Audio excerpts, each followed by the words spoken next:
지우와 서울을 안든 순간 나는 이 쌈엄에서 진 사람이 나만이 아니라는 거 깨닫습니다. 이제 애들은 돌아왔어요. 그러니까 제발 더 이상 문제 삼지 마. 나이 든 사람이 무슨 나쁜 의도가 있겠니? 그저 손주들 지키려던 마음뿐이야.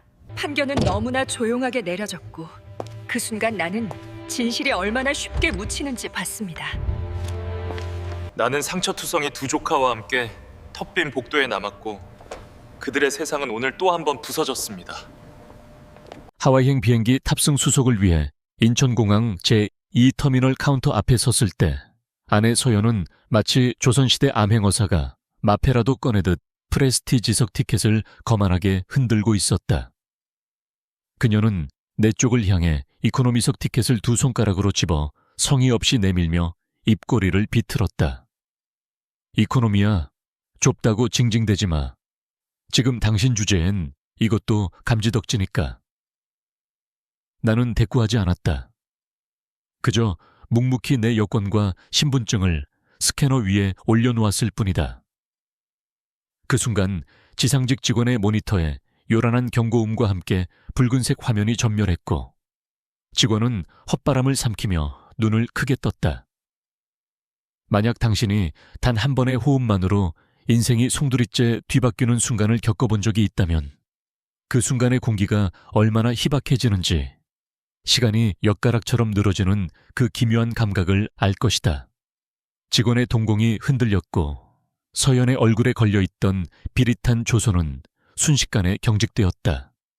모니터에서 뿜어져 나오는 붉은 빛은 마치 우리 세 사람의 얼굴을 경고등이나 정지신호 혹은 핏빛으로 물들이는 듯했다. 고객님, 직원이 입을 열었다.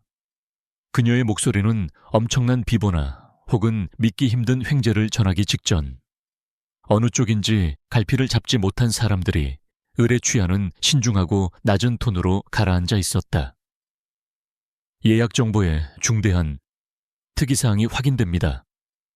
결혼 8개월 차 즈음부터 나는 그녀를 아내라고 부르는 것을 멈추고 속으로 그저 이서연이라 칭해왔다. 서연은 카운터 상판을 잘 다듬어진 네일 팁으로 딱딱거리며 신경질적으로 물었다. 무슨 문제죠? 그녀의 목소리에는 로펌의 주니어 변호사들을 벌벌 떨게 만들던 그 날카로운 면도날 같은 기운이 서려 있었다. 티켓은 제가 둘 다 직접 결제했어요. 문제가 있을 리가 없는데요. 있을 리가 없는데요. 직원의 손가락이 키보드 위를 춤추듯 빠르게 움직였다. 타닥, 타닥, 타닥. 그 소리는 마치 현관 대리석 바닥을 찍어대던 서연의 하이힐 소리처럼 권위적이고 조급하게 들렸다. 하지만 나는 다른 것을 감지했다. 직원은 서연이 아닌 나를 계속해서 힐끔거리고 있었다. 그 눈빛에 담긴 것은 의문, 아니 어쩌면 경외심에 가까운 무엇이었다. 결제 문제가 아닙니다. 직원이 조심스럽게 입을 뗐다. 계정 등급과 분류 코드의 문제입니다. 서연은 어처구니 없다는 듯 짧게 코웃음을 쳤다. 이해를 못하겠네. 난 내 거 프레스티지, 남편 거 이코노미로 끊었어요. 아주 단순한 건데요. 그녀는 나를 돌아보았다. 결혼 반지만큼이나 익숙해진 그 눈빛. 내가 언제나 그녀보다 못한 존재임을 철저히 의림을 상기시키는 그 눈빛으로 말했다. 당신 이코노미도 괜찮잖아. 박도윤 씨? 안 그래? 나는 대답하지 않았다. 대신 직원의 표정이 혼란해서 경악으로 그리고 마침내 존경심에 가까운 무언가로 변해가는 과정을 흥미롭게 지켜보았다. 사모님, 직원의 호칭과 톤이 완전히 바뀌었다. 전산상 박도윤 고객님은 현재 잠시만요. 매니저님 확인이 필요할 것 같습니다. 서연의 얼굴이 붉게 달아올랐다. 지금 장난해요.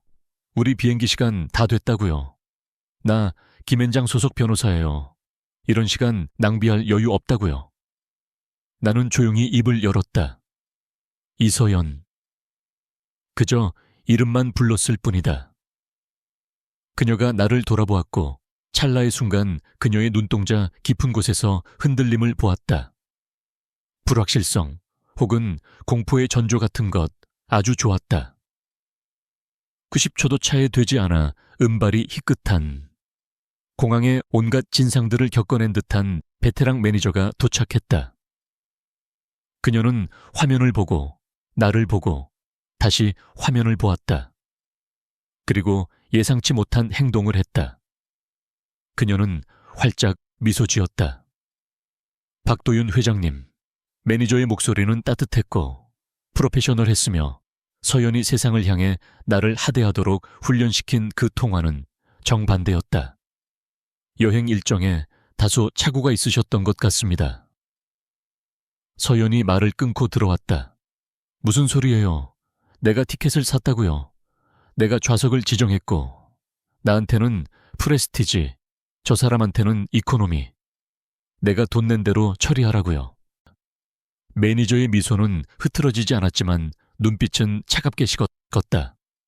의도는 그러셨을지 모르지만 이서연 고객님, 시스템상 박도윤 회장님의 프로필이 업데이트되었습니다.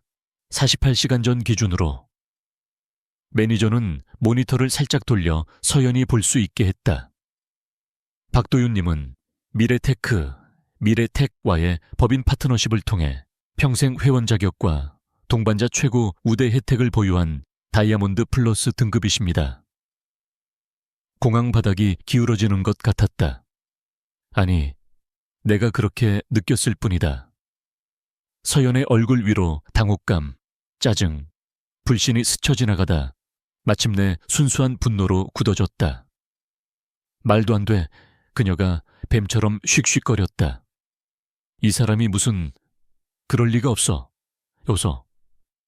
하지만 매니저의 미소는 더 깊어졌다. 기록에 따르면 해당 계정은 상당한 마일리지 잔고와 VIP, 의전 이력을 보유하고 계십니다. 매니저는 다시 나를 보며 질문을 던졌다. 명확한 질문이었다. 이 상황을 수정해 드릴까요? 나는 고개를 저었다. 미래테크. 서연이 멍한 목소리로 중얼거렸다. 그 이름이 목구멍에 걸린 가시처럼 느껴지는 듯했다. 거긴 시아버님이 하던 회사잖아. 몇 년 전에 부도 났는데. 사실은 말이야. 내가 입을 열었다.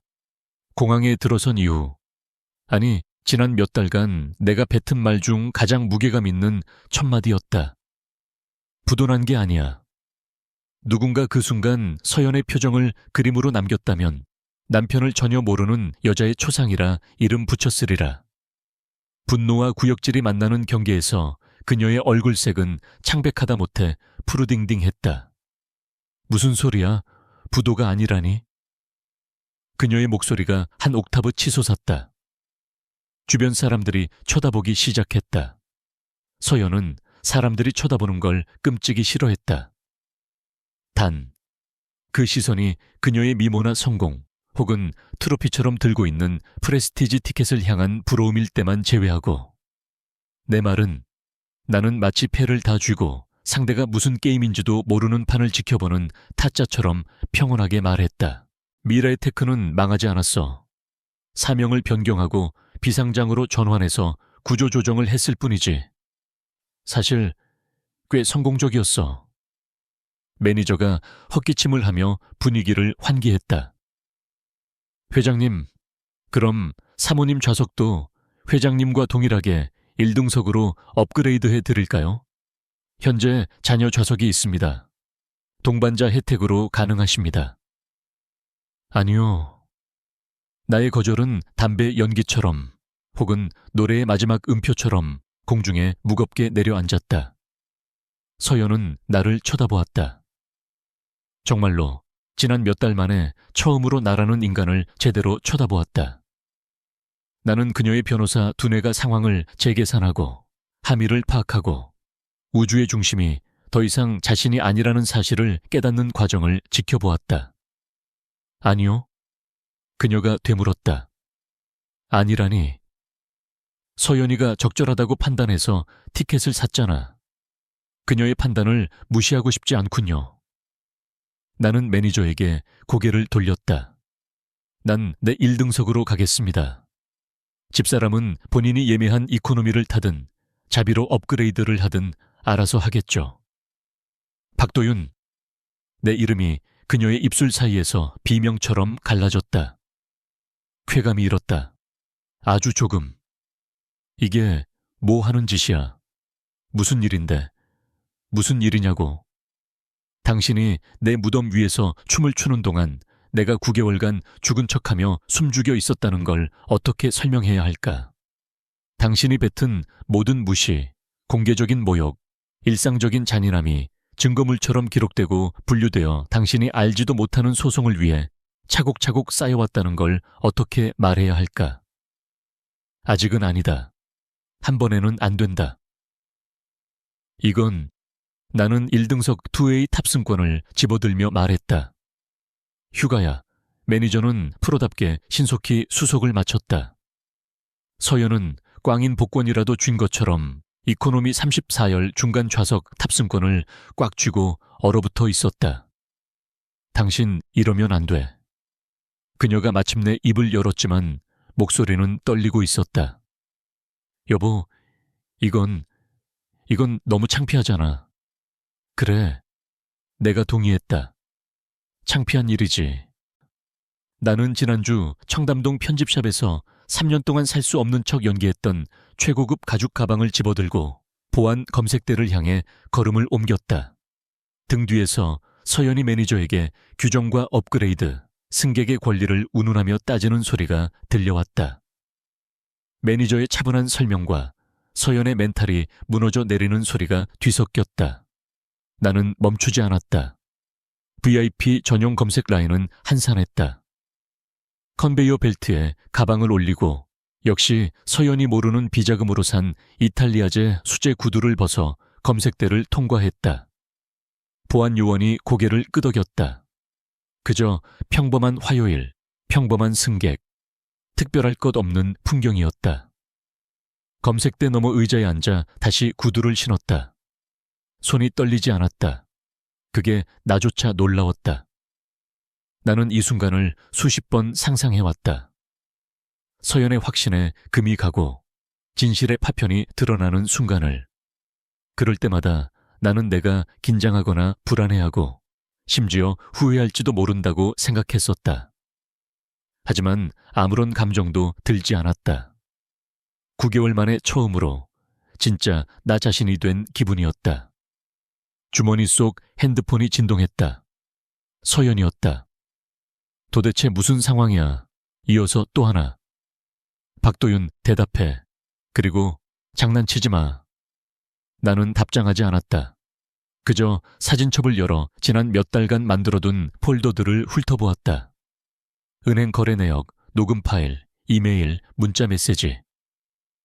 서연이 나를 성공 스토리의 소품이 아닌 인격체로 대하는 것을 잊었던 모든 순간의 방대한 아카이브였다. 한 사진에는 서연과 처제, 지은의 문자 내역이 있었다. 결혼 생활 어때? 처제가 물었다. 그냥 그래. 박서방은 이제 거의 전업주부야. 좀 한심하긴 한데 쓸모는 있어. 형부 안 싫어해. 싫어하면 어쩔 거야. 쥐뿔도 없는 사람이 선택권이 어딨어. 또 다른 폴더에는 3개월 전 결혼기념일 저녁 식사 녹음 파일이 있었다. 서연은 로펌 동료들을 초대했었다. 그녀는 나를 이렇게 소개했다. 내 남편 도윤 씨예요. 예전에 IT 쪽 일했는데 잘 안 풀려서 지금은 집에서 쉬어요. 그녀의 톤은 가볍고 산뜻했으며 무시가 깔려 있었다. 동료들은 예의 바르게 웃으며 화제를 돌렸고 나는 서연이 자기 사건에 대해 떠드는 동안 스테이크를 아주 작게 난도질하며 앉아 있었다. 그날 밤 누구도 내게 질문 하나 던지지 않았다. 나는 집에 돌아와 계획을 세우기 시작했다. 대한항공 라운지는 고요했다. 직원이 내 탑승권을 스캔하고 이름으로 환영해 주었다. 박도윤 회원님, 환영합니다. 필요하신 게 있으신가요? 커피요. 블랙으로. 그리고 간단한 아침 식사 좀 부탁합니다. 직원은 활주로가 내려다 보이는 통유리창 옆 조용한 구석자리로 안내했다. 비행기들이 꼬리를 물고 이륙하는 모습을 지켜보았다. 사람들을 목적지로, 휴가지로, 새로운 인생으로 실어 나르는 거대한 금속의 새들. 아침 햇살이 활주로를 황금빛으로 물들였다. 핸드폰이 다시 울렸다. 어디야? 나는 답장을 쳤다. 1등석 라운지. 내가 어디 있겠어? 점 3개가 나타났다 사라지기를 반복했다. 당장 얘기 좀 해. 비행기에서 9시간이나 있어. 하와이 가서 보자고. 나는 핸드폰 전원을 껐다. 김이 모락모락 나는 쌉싸름한 커피가 도착했다. 정확히 내가 원하던 것이었다. 계란, 토스트, 신선한 과일로 구성된 간단한 조식이었지만 승리의 맛이 났다. 아니, 더 싼 걸 주문했어야 한다고 잔소리하는 사람 없이 내가 선택한 시간에 내가 선택한 음식을 먹는 맛이었다. 작은 자유들, 그것들이 쌓여 인생이 된다. 지난 9개월이 스쳐 지나갔다. 모든 건 너무 미묘해서 놓칠 뻔하게 시작되었다. 서연의 로펌 승진, 내 회사의 구조조정. 나는 그녀에게 당분간 재택근무를 할 거라고 말했다. 집에 있는 시간이 늘어날수록 나를 대하는 그녀의 참을성은 줄어들었고 내 기여도와 가치, 우리 삶에서 내 위치에 대한 무심한 멘트들은 늘어만 갔다. 이제 내가 가장이지 뭐. 어느 저녁 파티에서 와인 3잔을 마신 그녀가 웃으며 말했다. 도윤 씨는 내 트로피 남편이야. 예쁘장하진 않지만. 모두가 웃었다. 나도 웃었다. 달리 뭘 할 수 있었겠는가. 하지만 그날 밤 나는 결정했다. 서연이 나를 무능하고 힘없고 의존적인 존재로 믿고 싶다면 좋다. 그렇게 믿게 해주자. 그 믿음 속에서 편안해지게 두자. 방심하게 만들자. 모든 권력을 쥐고 있다고 착각하는 사람들은 필연적으로 엉성해진다. 뒤를 조심하지 않게 되고 결과를 고려하지 않게 된다. 남편을 화물 취급하며 이코노미석에 처박아두고 하와이행 티켓을 끊는 오만함처럼 말이다. 호놀룰루행 대한항공 KA053편 1등석 및 프레스티지석 승객 탑승을 시작합니다. 안내방송이 울렸다. 나는 짐을 챙겨 커피를 비우고 게이트로 향했다. 탑승 구역은 가족, 연인, 혼자 여행하는 사람들로 북적거렸다. 모두 휴가의 설렘으로 들떠 있었다. 나는 즉시 서연을 찾아냈다. 그녀는 데스크 근처에 서서 여전히 직원과 실랑이를 벌이고 있었고 얼굴은 좌절감으로 붉게 상기되어 있었다. 나를 발견한 그녀의 표정이 변했다. 안도감, 혹은 이 모든 게 짓궂은 농담이거나 재시험을 칠 수 있는 테스트이길 바라는 헛된 희망 같은 것. 도윤 씨, 드디어 왔네. 들어봐, 착오가 있었어. 우린 지금 1등석 승객분들 먼저 모시겠습니다. 직원이 외쳤다. 나는 서연을 지나쳐줄 맨 앞으로 걸어갔다. 직원이 내 탑승권을 스캔했다. 삑, 초록색 불빛, 미소. 즐거운 여행 되십시오, 박도윤님. 여보, 내 등 뒤에서 서연의 목소리가 공포에 질려 날카롭게 꽂혔다. 박도윤, 기다려. 나는 뒤를 돌아보았다. 그녀는 여전히 이코노미 티켓을 손에 쥔 채 터미널 뒤쪽으로 길게 늘어선 일반 탑승줄에 서 있었다. 완벽하게 세팅했던 머리는 헝클어졌고 늘 결점 없던 화장은 스트레스가 쥐어짠 주름 사이로 미세하게 갈라져 있었다. 왜? 내가 상냥하게 물었다. 도대체 무슨 일이야? 그녀가 주변 사람들이 듣지 못하게 낮게 쉭쉭거렸다. 진짜 이유가 뭐야? 티켓 때문이야? 회사 일 때문이야? 설명해. 나는 긴 시간 그녀를 응시했다. 차 한 대 값보다 비싼 결혼식을 올리며 2년 전 내가 결혼했던 여자. 기쁠 때나 슬플 때나 부유할 때나 가난할 때나 나를 사랑하고 존중하겠다고 맹세했던 여자. 그리고 지난 9개월 동안 그 맹세가 얼마나 조건부였는지를 나에게 뼈저리게 가르쳐준 여자. 이건 내가 조용히 말했다. 증거, 리시프트에 관한 거야. 서연아, 넌 내가 가치 없다는 증거를 원했지. 난 이제 내가 진짜 얼마짜리 사람인지 증명해 보이려는 거야. 이코노미 잘 타고 와. 34열 중간 자리는 앞사람 등판 뷰가 끝내준다던데. 그녀가 대답하기도 전에 나는 탑승교를 따라 걸어 내려갔다. 등 뒤에서 그녀의 목소리가 다시 높아졌지만 터미널의 소음 속으로 내가 연기하던 가짜 나와 진짜 나 사이에 벌어진 거리 속으로 희미해져 갔다. 기내에 들어서자 1등석 캐빈은 고요하고 널찍했다. 돈 냄새를 풍기지 않으면서도 부유함을 속삭이는 가죽과 우드톤이 나를 감쌌다. 창가 자리에 앉자 승무원이 샴페인을 권했다. 나는 받아들였다. 창밖으로 수화물이 실리고 급유 트럭이 분리되고 지상 조업원들이 마지막 수신호를 보내는 것을 지켜보았다.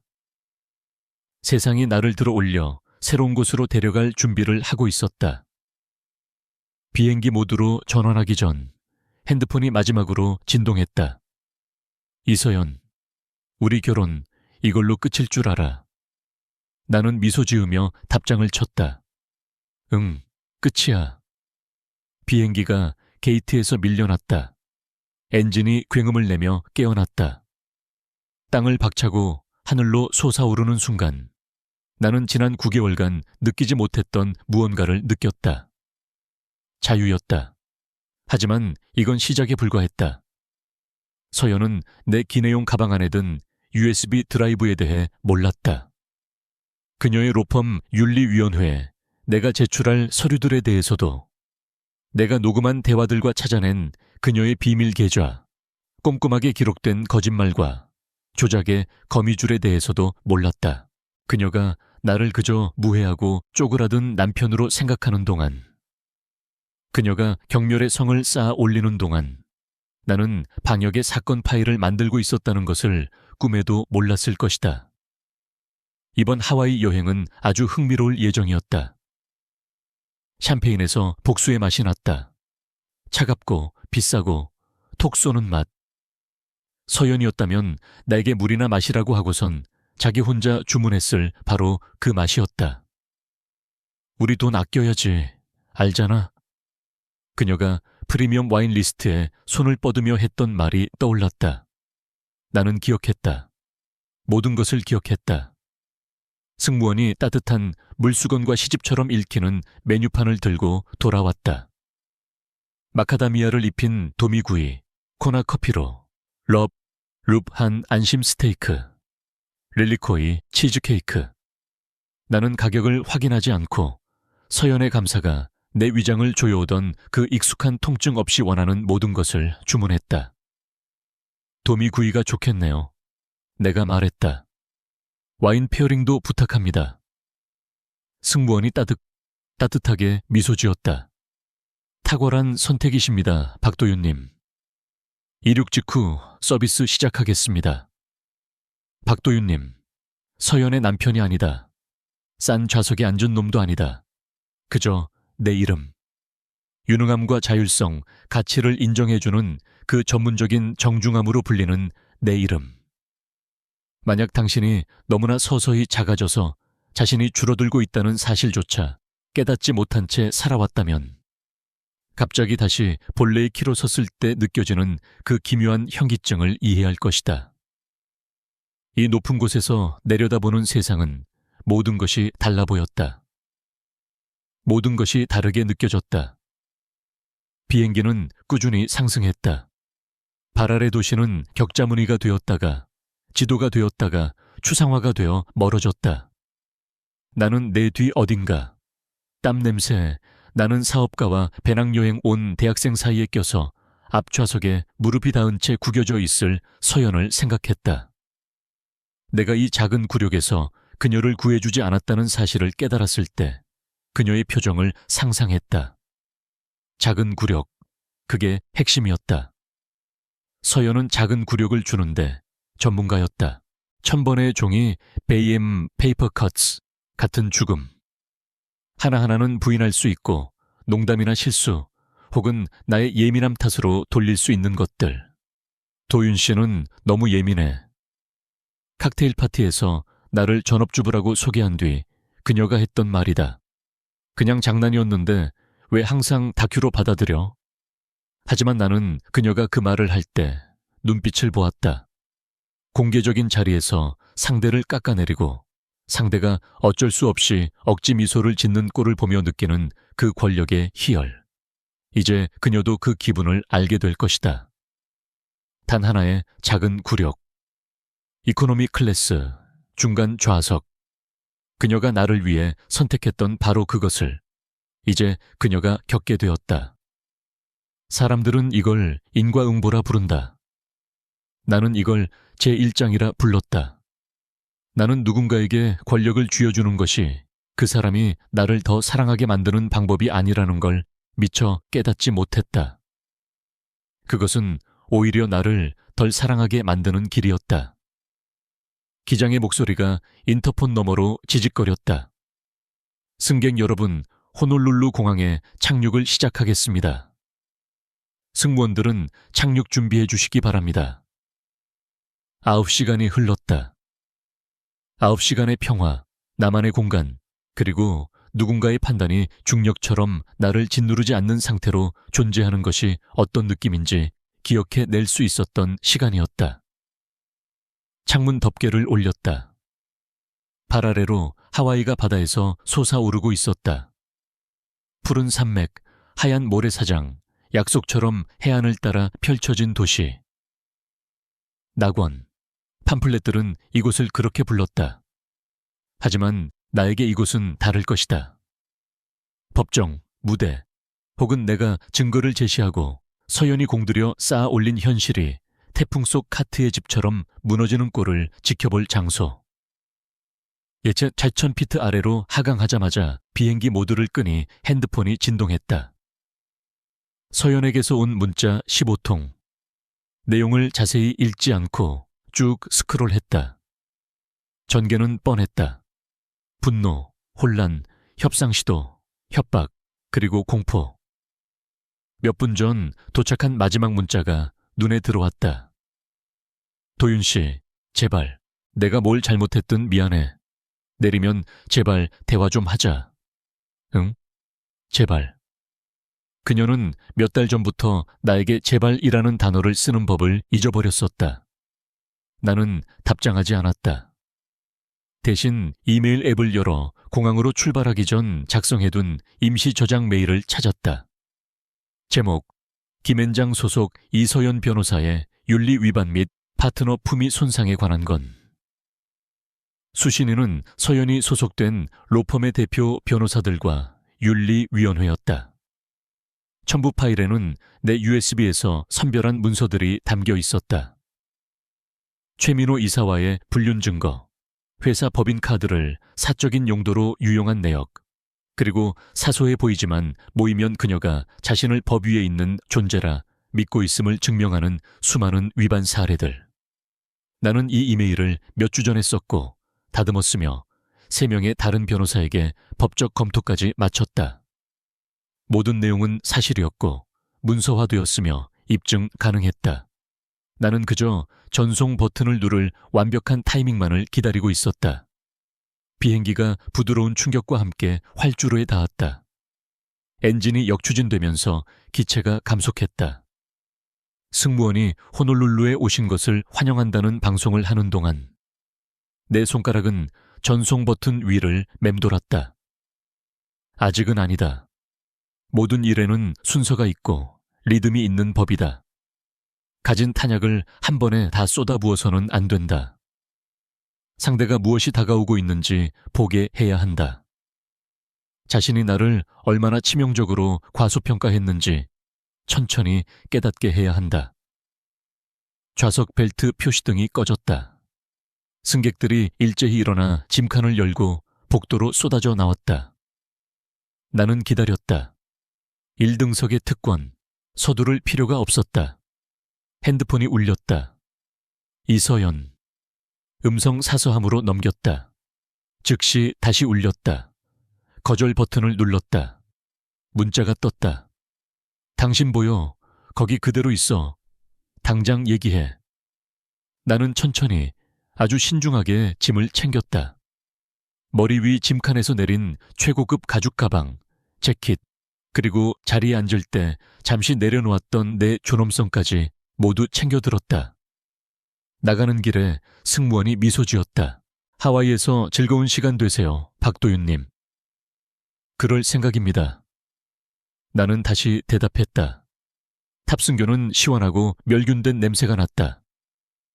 나는 세상 모든 시간을 가진 사람처럼 여유롭게 걸었다. 실제로 그랬으니까. 서연은 여전히 이코노미 34열, 중간 좌석이라는 감옥에 갇혀 앞줄 승객들이 모두 빠져나가기만을 기다리고 있을 터였다. 시계를 확인했다. 그녀가 나오기까지 최소 10분은 걸릴 것이다. 수암을 찾는 곳으로 가서 내 짐을 찾고 서연이 나를 구석으로 몰아쓰거나 울음을 터뜨리거나 지난 9시간 동안 준비한 감정의 무기를 휘두르기 전에 우버를 타고 사라지기에 충분한 시간이었다.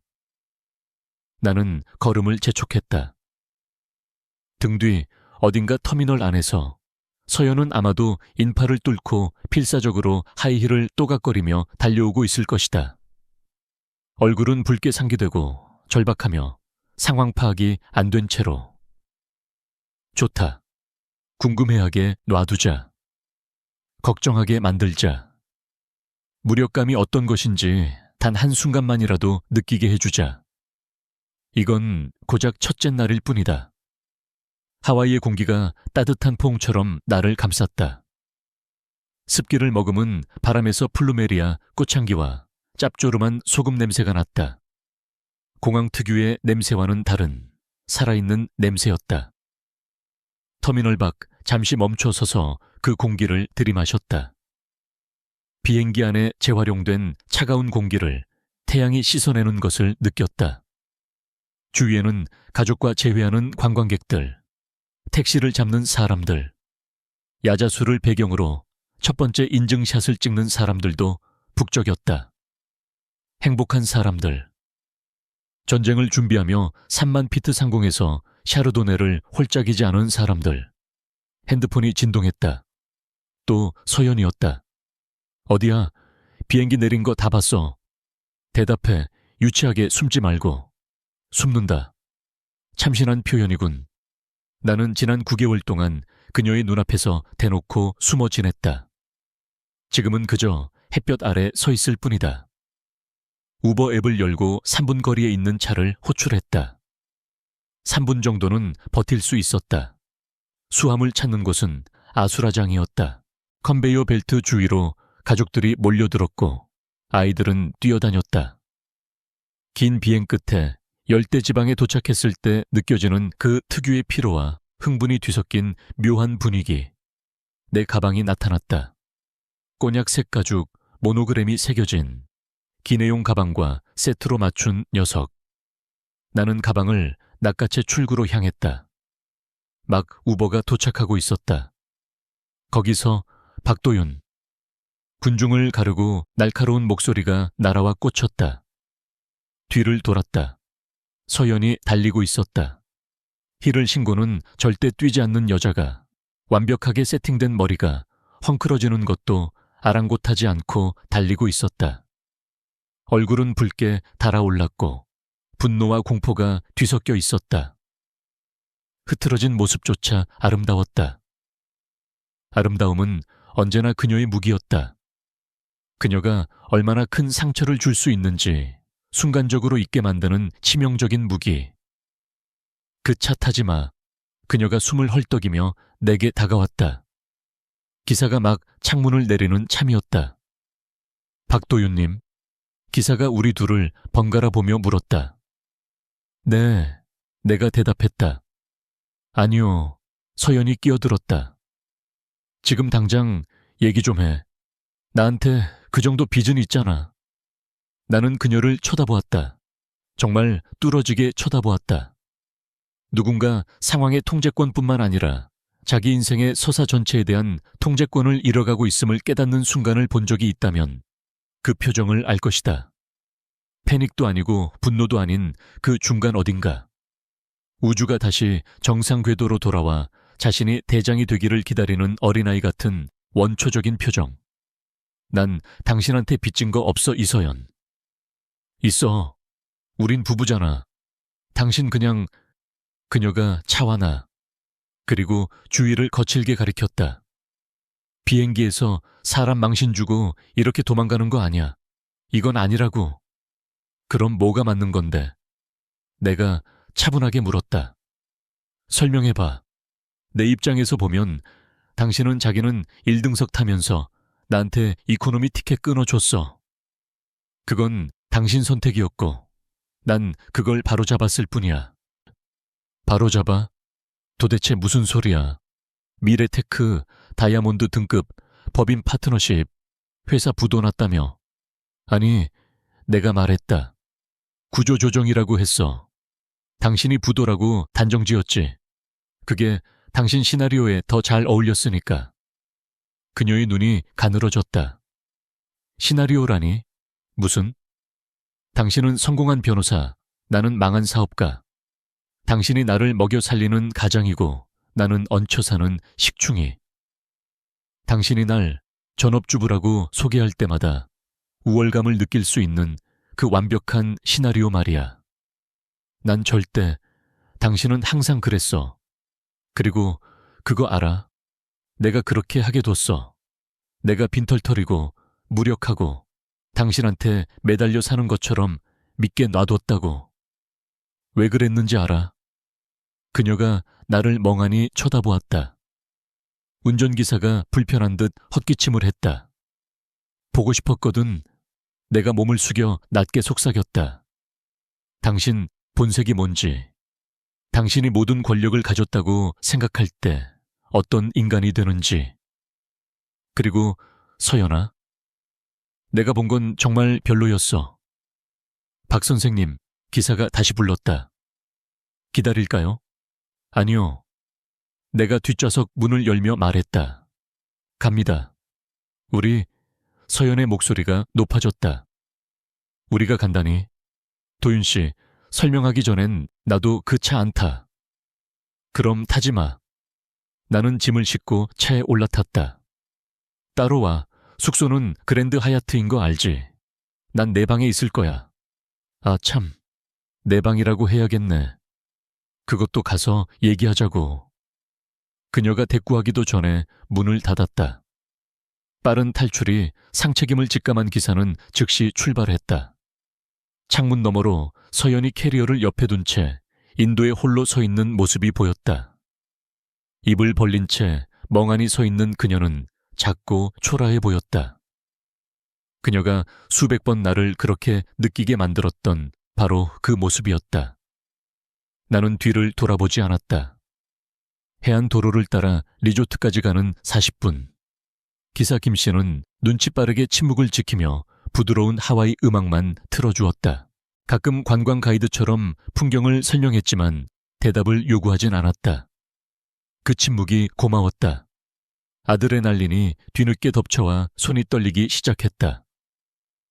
공항에서의 대치, 짧았지만 서연에게 처음으로 맞선 순간이었다. 처음으로 아니오라고 말하고 진심을 담아 거절하고 끝까지 밀어붙였다. 끔찍하면서도 동시에 짜릿했다. 첫 20분 동안은 핸드폰이 잠잠했다. 그러다 다시 시작되었다. 나 지금 택시 탔어. 가서 얘기해. 폭탄만 던져놓고 도망가는 게 어딨어. 방 얘기는 또 뭐야? 진지하게 묻는 거야. 문자가 올 때마다 잠금 화면이 켜졌다. 꺼지는 것을 지켜보았다. 문자 너머로도 서연의 공황 상태가 느껴졌다. 좋다. 마음껏 불안해하라지. 예고도 없이 발밑이 꺼지는 기분이 어떤 건지 느껴보라지. 그랜드 하얏트 리조트가 꿈속의 성처럼 솟아올랐다. 파란 하늘을 배경으로 선 하얀 건물들, 바람에 흔들리는 야자수, 바다를 향해 계단식으로 펼쳐진 수영장과 정원. 서연이 몇 달 전 기분이 좋거나 혹은 죄책감을 느꼈을 때 예약했던 곳이다. 서연의 경우 그 두 가지를 구별하기가 쉽지 않다. 와우, 입구에 도착하자 기사 김 씨가 감탄했다. 특별한 기념일이신가 봅니다. 그렇다고 볼 수 있죠. 내가 대답했다. 로비는 대리석과 꽃으로 장식되어 있었고 바닷바람이 통하는 개방형 구조였다. 머리에 플루메리아 꽃을 꽂은 직원이 환하게 웃으며 맞이했다. 알로하, 체크인이신가요? 네, 박도윤입니다. 타자 소리가 들렸다. 네, 박도윤님, 오션뷰 스위트룸 7방 예약 확인되었습니다. 이서연님도 같이 오시나요? 곧 도착할 겁니다. 사실 예약 변경을 좀 하고 싶은데요. 직원의 미소가 살짝 흔들렸다. 네, 어떤 변경이시죠? 방을 분리하고 싶습니다. 스위트룸은 아내가 쓰게 두고 저는 다른 방을 잡고 싶어요. 가능하면 층도 다르게. 직원은 놀란 기색을 능숙하게 감췄다. 가능한 객실 확인해 보겠습니다. 4층에 디럭스 오션뷰 룸이 하나 비어 있네요.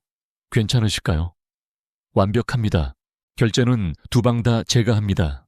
청구서만 분리해 주세요. 알겠습니다. 직원은 내눈 뒤에 도살인 사연을 묻지 않고 프로답게 처리했다.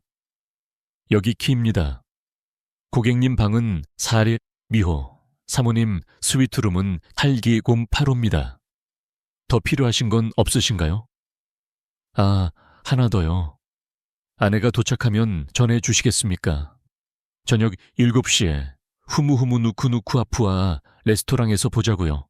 예약은 제 이름으로 되어 있습니다. 이름이 참 긴 식당이죠. 직원이 옅은 미소를 지었다.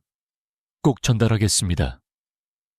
사리리비호는 서연이 묵을 스위트룸보다 작았지만 내겐 필요한 모든 것이 있었다. 바다 전망, 편안한 침대, 그리고 무엇보다 잠금 장치가 있는 문. 나는 천천히 짐을 풀었다. 옷을 걸고 책상에 노트북을 세팅하고 핸드폰 충전기를 꽂았다. 지극히 평범한 휴가의 시작 같았지만 금괴 여권, 현금과 함께 USB를 넣는 순간 묵직한 금소금이 현실을 자각시켰다. 오후 6시, 저녁 식사까지 1시간이 남았다. 샤워를 하며 공항과 비행기, 그리고 대립의 기억을 씻어냈다. 욕실에서 나오자 부재중 전화 7통과 문자 12개가 와 있었다. 가장 최근 문자는 이랬다. 프런트에서 방이랑 저녁 얘기 들었어. 좋아, 갈게. 근데 박도윤 맹세하는데 이번엔 제대로 설명해야 할 거야. 나는 신중하게 옷을 골라 입었다. 린넨 셔츠, 맞춤 바지, 그리고 지난달에 산 좋은 시계. 서연이 보고 그거 진짜야. 당신 돈 없잖아? 라고 물었던 그 시계. 친구한테 선물 받았다고 둘러댔던 그 시계. 그녀가 믿고 싶은 대로 믿게 내버려 뒀던 그 시계. 6시 55분, 나는 리조트 내 레스토랑으로 걸어갔다. 열대어가 헤엄치는 석호 위에 지어진 수상 레스토랑이었다. 안내받은 자리는 물가였다. 프라이빗하지만 완전히 고립되지는 않은, 언성이 높아져도 괜찮지만 보는 눈은 있는 완벽한 장소였다. 마이타이 한 잔을 시키고 기다렸다. 서연은 7시 3분에 도착했다.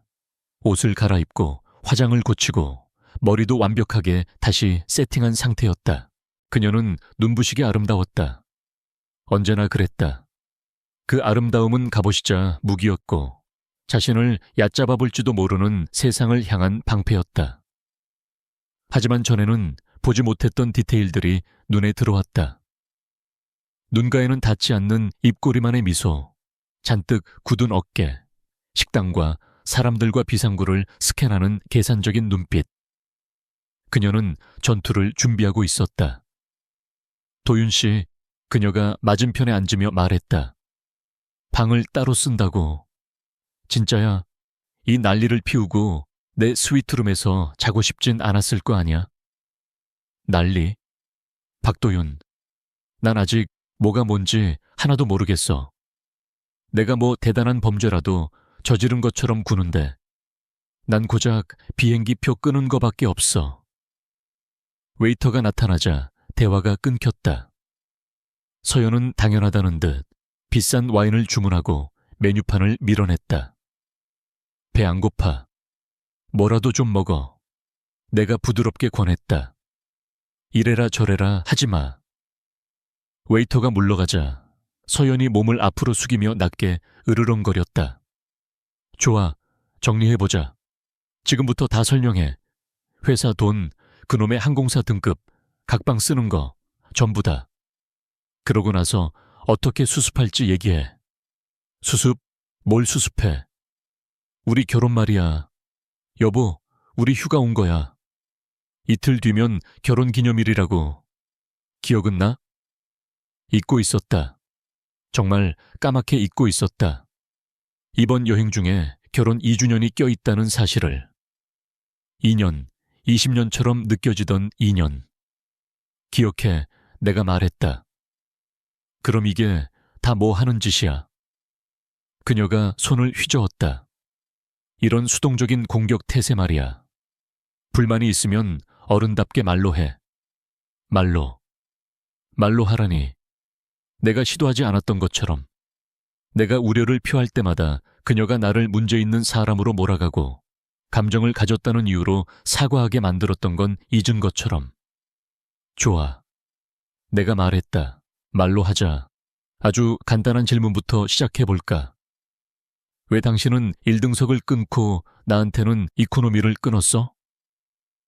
그녀가 눈을 깜빡였다. 뭐? 그게 질문이야? 우리 부부잖아. 같이 여행 가는 거고. 근데 왜 따로 앉았냐고.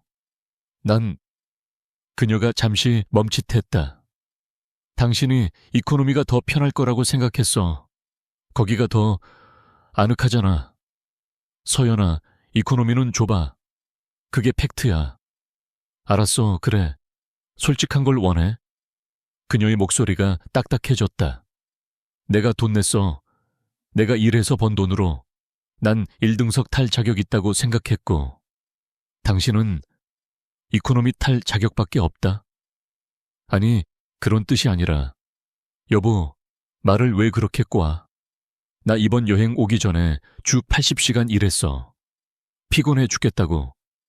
비행기에서라도 편하게 가고 싶었던 게 그렇게 큰 죄야. 아니, 내가 말했다. 편하고 싶은 건 죄가 아니지. 하지만 서연아, 물어볼 순 있었잖아. 여보, 나 너무 피곤한데 이번엔 나만 1등석 타도 될까? 라고. 넌 묻지 않았어. 통보했지.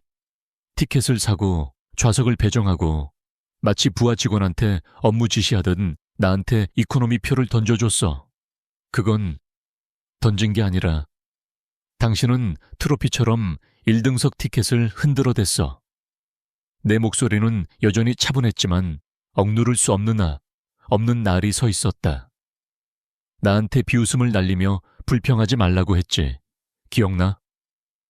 그녀가 잠시 입을 다물었다. 농담이었어. 농담? 그래, 농담. 아우, 진짜. 도윤 씨, 언제부터 이렇게 쪼잔하게 굴 거야? 나왔다. 그 패턴. 내가 상처받았다고 말하면 갑자기 나는 쪼잔하고 예민한 사람이 된다. 내가 문제고 별거 아닌 일로 유난 떠는 사람이 되는 것이다. 내가 예민해진 건 내가 말했다. 당신이 나를 아무것도 아닌 존재로 취급하기 시작했을 때부터야. 그녀의 얼굴이 확 달아올랐다. 내가 언제? 지난 몇 달 동안 계속 그랬어. 그리고 제일 최악인 게 뭔지 알아? 당신이 그걸 즐겼다는 거야. 거짓말 마. 솔직해지자, 이서연. 당신이 가장이고 성공한 사람이고 갑이라는 사실이 좋지 않았어? 나를 깎아내리면서 당신이 더 커지는 기분 안 즐겼어? 말 조심해. 그녀의 목소리가 떨렸다. 당신 회사 망했을 때 내가 먹여 살렸어. 당신 빈털털이 됐을 때 내가 공과금 내고 생활비 냈다고. 근데 고작 한다는 소리가 뭐? 내가 당신을 괴롭혔다고. 웨이터가 와인을 가져왔다. 서연은 잔을 낚아채듯 들어 벌컥벌컥 들이켰다. 주위 테이블에서 힐끔거리는 시선이 느껴졌다. 나는 웨이터가 물러갈 때까지 기다렸다가 핸드폰을 꺼냈다. 보여줄 게 있어. 당신 핸드폰 안 봐. 사람 대 사람으로 얘기해. 이게 내가 당신한테 하는 얘기야. 글로 쓴 내 마음이라고. 나는 사진첩을 열어 화면을 그녀 쪽으로 돌렸다. 4개월 전 처제한테 보낸 문자야. 읽어봐. 그녀가 화면을 흐깃보더니 고개를 돌렸다. 안 읽어. 그럼 내가 읽어주지. 박서방은 이제 거의 전업주부야. 좀 한심하긴 한데 쓸모는 있어. 집안일은 누가 해야 하니까. 스크롤을 내렸다. 여기 또 있네. 결혼 잘못한 것 같아. 수준 차이 나. 근데 이혼은 비싸고 복잡해서 지금은 참는다. 서연의 얼굴이 백지장처럼 하얗게 질렸다. 당신 내 폰 뒤졌어. 아이클라우드 백업. 비밀번호 좀 바꾸지 그랬어. 그건 사생활 침해야. 그래. 내 아내가 날 한심해하고 수준 차이 난다고 생각하고 귀찮아서 이혼 안 한다는 걸 알아내는 게 침해인가? 당신이 문맥을 다 자르고 오해하는 거야. 오해? 나는 스크롤을 계속 내렸다. 동료들한테 나를 집돌이라고 비하하는 문자. 처제한테 나를 짐덩어리라고 하는 문자. 그리고 여기 최민호한테 보낸 문자. 공포가 그녀의 분노를 집어삼키는 순간을 목격했다. 그녀의 눈이 휘둥그레졌다. 와인잔으로 향하던 손이 허공에서 멈췄다. 최 이사님, 그녀가 신음처럼 내뱉었다. 최민호 이사, 당신의 로펌 파트너이자 지난 7개월간 당신의 불륜 파트너. 이 문자들도 읽어줄까? 아주 구체적이던데. 당신이 결혼 서약을 얼마나 우습게 하는지 잘 나와 있어. 침묵이 협곡처럼 우리 사이를 갈라놓았다. 레스토랑은 여전히 시끄러웠다. 웃음소리, 대화소리, 잔 부딪히는 소리. 하지만 우리 테이블의 시간은 멈춰 있었다. 서연이 입을 벙긋거리다 닫기를 반복했다. 우린 절대 당신이 생각하는 그런 거 아니야. 정확히 내가 생각하는 그대로야. 문자에 적힌 그대로고 사진에 찍힌 그대로라고. 무슨 사진? 목소리가 기어들어갔다. 나는 대답하지 않았다. 그저 그녀를 바라보았다. 그녀의 상상력이 빈칸을 채우도록 내버려 두었다. 내가 얼마나 많은 증거를 가지고 있는지, 얼마나 많이 알고 있는지, 얼마나 오랫동안 지켜봤는지 스스로 공포에 떨도록. 도윤 씨, 마침내 그녀가 말했다. 설명할 수 있어. 내가 잘랐다. 설명 못해. 이걸 정당화할 설명 같은 건 없어. 하지만 이렇게 하자. 우린 이 휴가를 마칠 거야. 신사적으로. 그리고 집에 돌아가면 당신은 내가 이혼 소송을 제기했다는 걸 알게 될 거야. 서류는 이미 다 준비됐고 내 변호사가 송달 대기 중이야. 그녀가 벌떡 일어났다. 의자가 바닥을 긁으며 거슬리는 소리를 냈다. 사람들이 쳐다봤다. 당신 맘대로는 안 돼. 나도 싸울 거야. 내가 다 가져갈 거라고. 당신 누구랑 싸우는지 몰라? 나 변호사야. 나는 미소 지었다. 진심으로 웃음이 나왔다. 나도 알아. 그리고 당신과 달리 나는 준비를 했어. 증거, 서연아. 수개월치 증거, 불륜 증거, 재산 은닉 시도, 당신이 뱉은 모든 폭언과 모욕의 기록. 내일 아침이면 이 모든 게 당신 로펌 윤리위원회와 대표 변호사 이메일로 전송될 거야. 그녀의 얼굴에서 핏기가 완전히 사라졌다. 설마 안 그럴 거지? 그럴 거야. 반드시. 조건이 뭔데? 조건? 안 보내는 조건 말이야. 간단해. 합의 이혼, 재산 분할 5대5. 참고로 내가 가진 재산은 당신 상상을 초월해. 위자료 청구 없음, 소송 없음. 그냥 서류에 사인해. 그럼 최민호와의 분류는 내 손에서 묻어줄게. 그녀가 부들부들 떨었다. 이건 협박이야. 아니, 이건 인과응보야. 누구랑 싸우는지 모른다고 했지? 당신은 지금 모든 걸 지켜보고 기록하고 당신이 생각하는 것만큼 멍청하지 않은 사람과 싸우고 있는 거야. 나는 자리에서 일어나 테이블 위에 20만 원을 올려놓았다. 저녁 맛있게 먹고 스위트룸 가서 쉬어. 내일 보자고. 리조트 직원들 보기에 그림 좋아야 하니까 표정 관리 좀 하고. 얼어붙은 그녀를 뒤로 하고 걸어 나왔다. 그녀의 완벽했던 인생이 얼음장처럼 깨져나가고 있었다.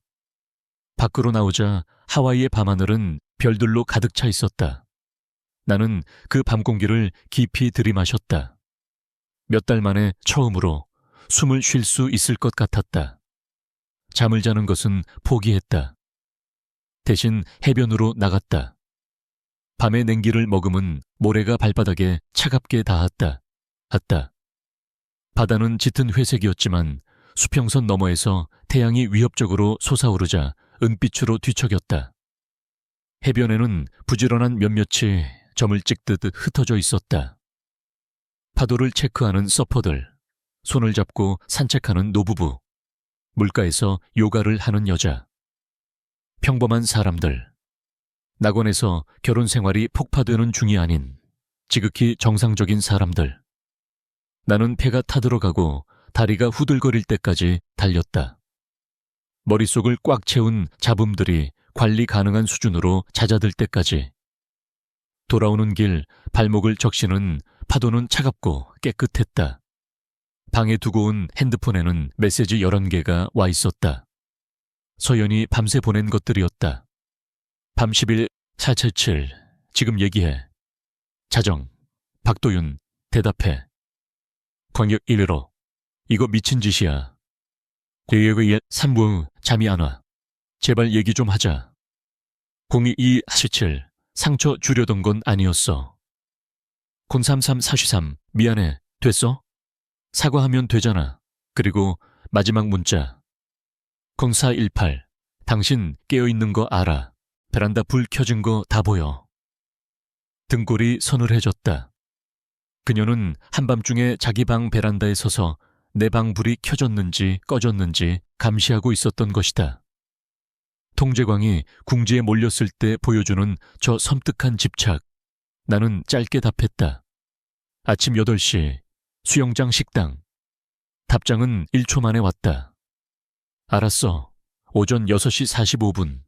준비할 시간은 충분했다. 나는 노트북을 열고 지난 9개월간 정리해온 파일들을 다시 점검했다. 완벽하게 분류되고 라벨링된 디지털 서류들. 서연은 내가 멍청하고 의욕 없는 인간이라 이런 걸 준비할 리 없다고 믿었겠지만 그녀는 늘 조용한 사람을 과소평가하는 실수를 저질렀다. 아버지는 늘 말씀하셨다. 남들이 너를 작게 보게 놔두거라. 그리고 어둠 속에서 몸집을 키워라. 네가 너무 커져서 놈들이 감당할 수 없을 때까지. 서연은 나를 어둠 속에서 자라게 내버려 뒀다. 내 화면 속 서류들은 명확한 이야기를 하고 있었다. 그녀가 간헐적인 프리랜서 수입이라 여겼던 내 통장 내역은 사실 미래테크의 지분 배당금과 고문료였고 결혼 전 매입한 내 명의의 부동산과 차명 계좌에 묶인 자산들은 내 순자산이 그녀를 압도한다는 것을 증명하고 있었다. 그녀는 나를 빈털터리로 알고 이혼해서 위자료나 쥐어주며 쫓아내려 했겠지만 사실은 상향혼 upward marriage를 한 셈이었다. 물론 내가 관대함을 베풀지 않는 이상 그녀는 이혼으로 금전적 이득을 볼 수 없을 테지만 7시 55분 수영장 식당으로 내려갔다. 서연은 이미 구석자리에 앉아 있었다. 얼굴의 절반을 가리는 오버사이즈 선글라스, 룰루레몬 레깅스에 명품 탱크톱. 부유함을 속삭이는 차림새였지만 그 갑옷 아래 그녀는 지쳐 보였다. 늦었네. 내가 앉자마자 그녀가 쏘아붙였다. 7시 58분이야. 애별씨라고 했잖아. 방어적이고 날선 태도. 평소의 여유는 온데간데 없었다. 직원이 다가왔다. 주문하시겠습니까? 커피요. 블랙. 서연이 퉁명스럽게 말했다. 난 아사이볼이랑 마카다미아 라떼, 신선한 파파야도 있으면 좀 주고. 직원이 물러가자 서연이 기가 막히다는 듯 입을 열었다. 지금 파파야가 목구멍으로 넘어가? 아무 일도 없는 것처럼. 뭔가 잘못됐어. 난 배고픈데. 장난치지 마. 어제 그건 협박이었어. 당신 내 사생활을 캤잖아. 방어권을 행사한 거지. 감시랑 증거 수집은 달라. 증거? 내가 당신을 때리기라도 했어. 소리를 질렀어. 난 학대 같은 거 안 했어. 몇몇 사람들이 고개를 돌렸다. 그녀는 목소리를 낮췄다. 난 폭력을 쓴 적 없다고. 폭력이 꼭 주먹이어야 하나.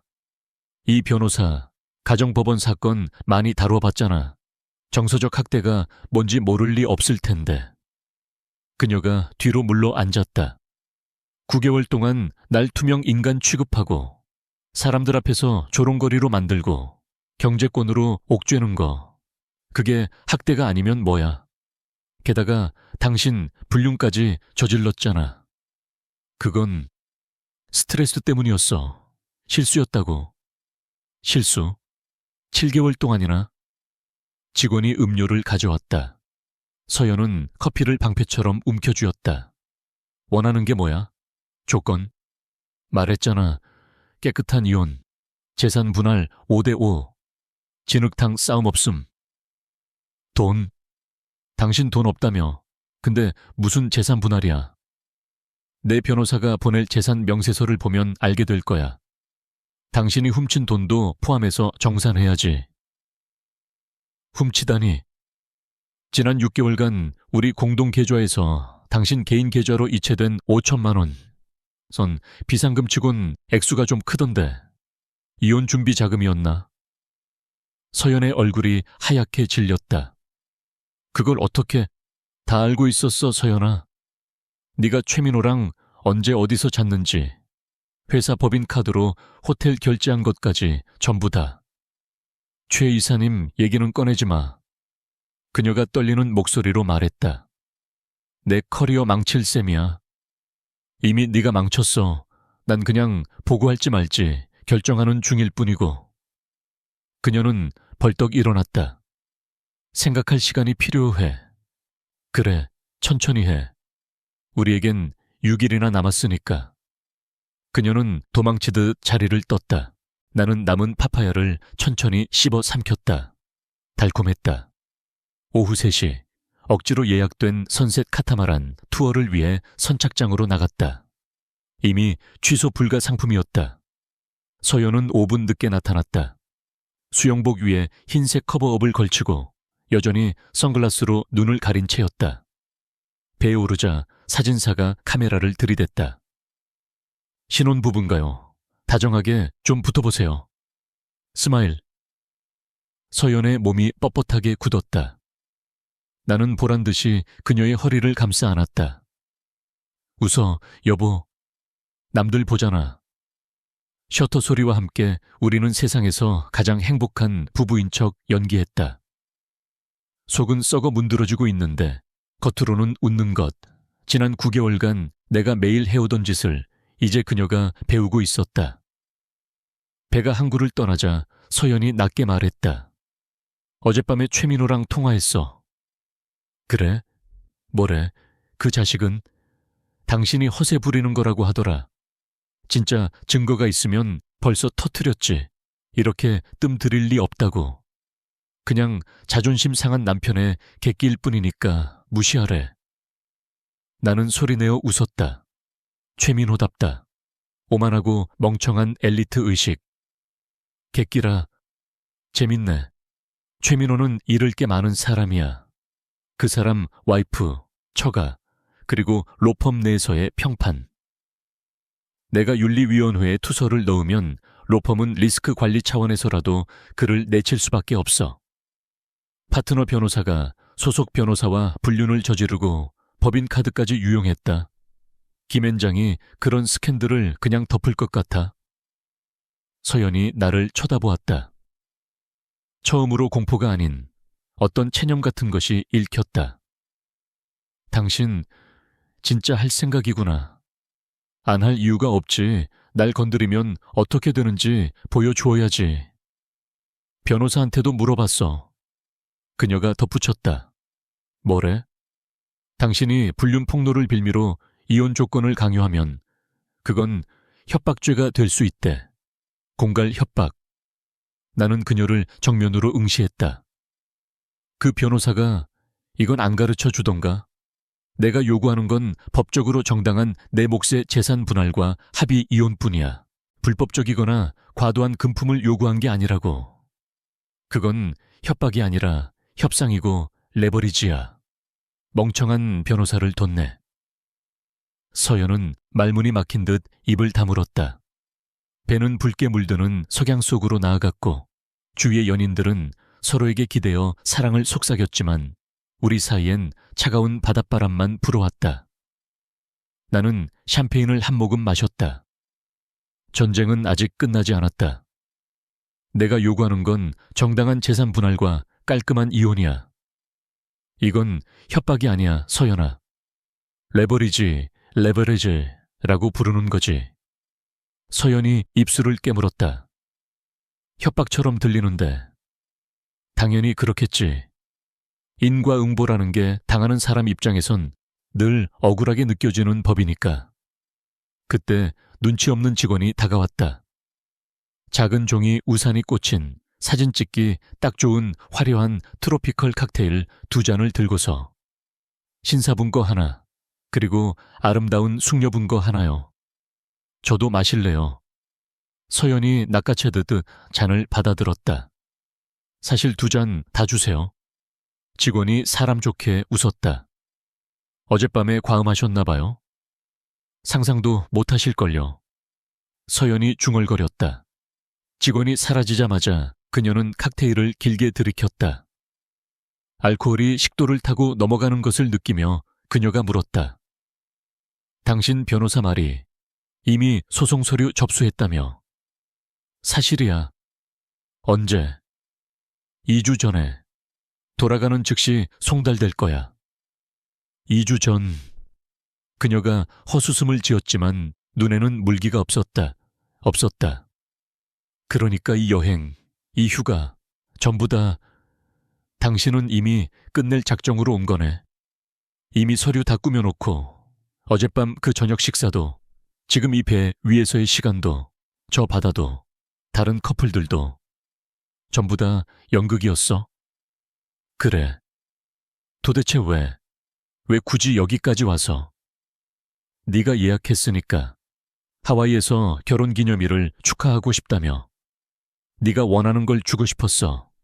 마지막 연극을. 잔인해. 잔인하다고. 아니면 그게 솔직한 걸까? 지난 몇 달간 우리 결혼 생활 자체가 연극이었잖아, 서연아. 넌 실망스러운 남편을 둔 성공한 아내를 연기했고, 나는 아내가 자기를 쪽팔려 하는 줄도 모르는 감사한 남편을 연기했지. 난 당신을 쪽팔려 한 적 없어. 아니, 넌 그랬어. 당신 로펌 대표한테 날 소개할 때 기억해? 제 남편 박도윤이에요. 예전엔 IT 쪽에 있었는데 그 예전엔이라는 말에 담긴 뉘앙스, 마치 내가 한물간 실패작인 것처럼, 전성기가 지난 퇴물인 것처럼 말했지. 그건 설명하려고, 아니, 넌 거리두기를 한 거야. 사람들에게 넌 성공했고 나는 네 발목을 잡는 족수애라는 걸 확실히 해두고 싶었던 거지. 네가 처제한테 보낸 문자에서 날 뭐라고 불렀더라? 목에 걸린 짐짝? 서연이 움찔했다. 그걸 보면 안 됐어. 아니, 그게 핵심이야. 넌 내가 절대 모를 거라고 생각해서 그런 말을 짓거렸고, 내가 절대 방역하지 않을 거라고 생각해서 날 함부로 대했고, 내가 절대 눈치채지 못할 거라고 생각해서 날 떠날 계획을 세웠어. 나는 멍청하지 않았고 눈치챘어.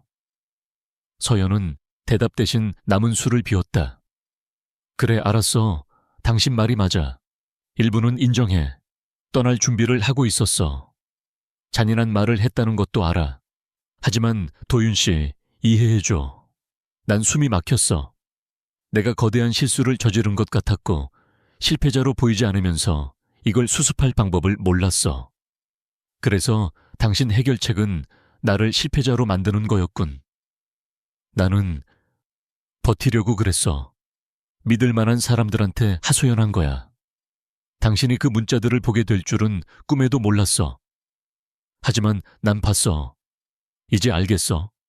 당신의 가장 내밀한 생각이 발가벗겨지는 기분이 어떤지. 스노클링을 마친 사람들이 물 뚝뚝 흘리며 배 위로 올라왔다. 신혼부부는 거북이 3마리를 봤다며 들떠 있었고, 노부부는 물속에서 서로를 잃어버렸던 에피소드를 무용담처럼 늘어놓으며 웃었다. 우리만 빼고 모두가 행복했다.